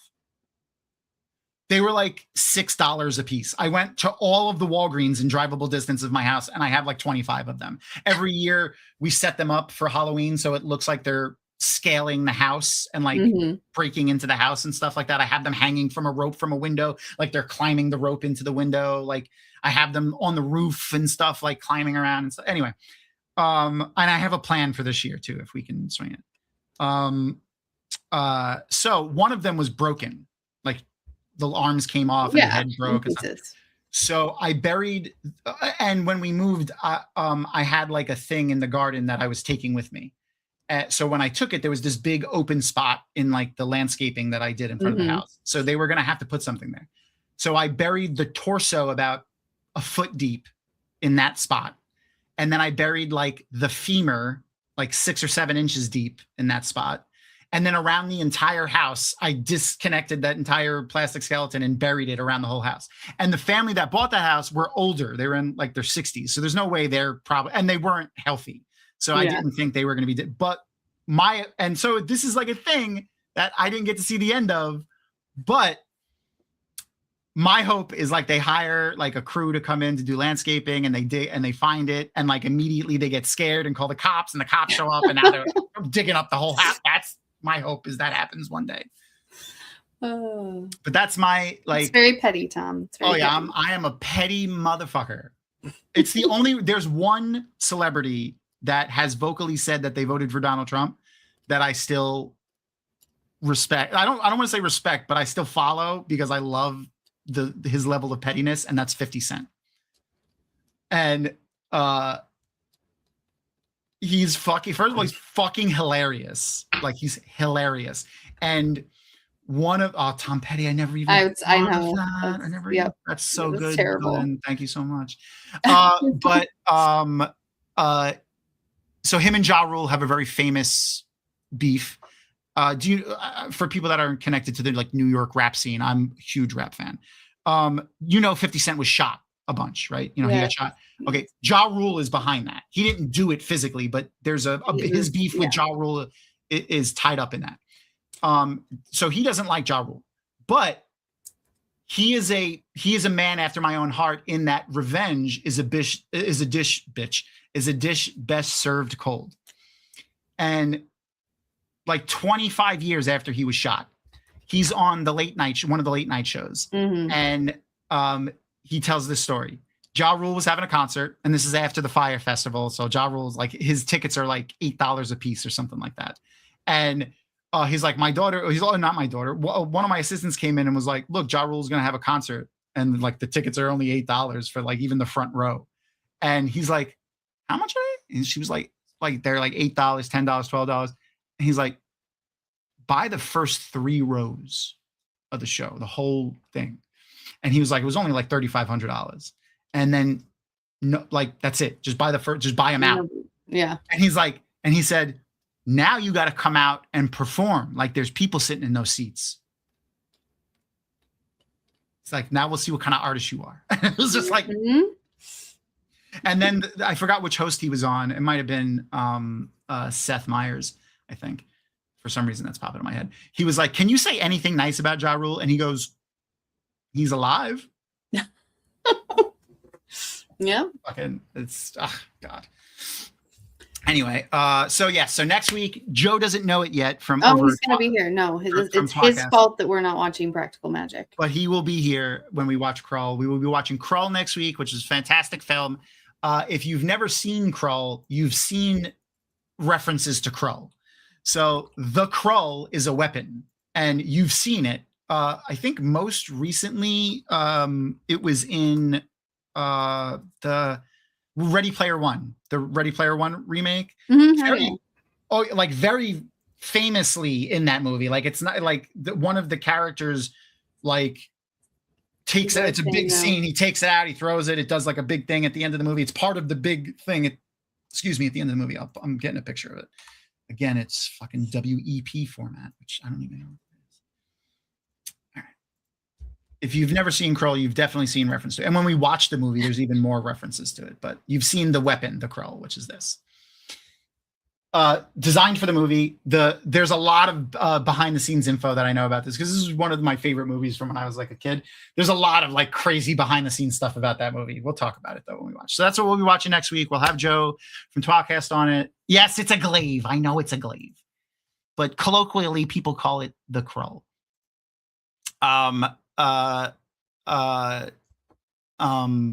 We'll be hanging out with Joe from Talkcast. We'll see who else I can wrangle into it.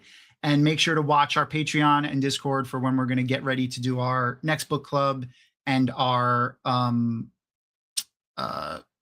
vote for our next our Patreon movie night movies and our next TV show that we're going to watch on the rewatch series. Is there anything colloquial people are wrong? That's fair. That's fair. I understand. Anything else, Crystal? Do you have any? I don't think so. Oh wait, no. I do have one more thing, and Rapunzel will be proud of me for remembering. Oh, Mafo. Yes, today is our Mafo Day, and for the purposes of our friends that are here, our new friends. So Mafo means Maria and find out. Maria is her name. Maria Simmons. She works for Bandersnatch, which is the name of the company that Robert Jordan founded. It's like their personal company that oversees all of the Wheel of Time stuff.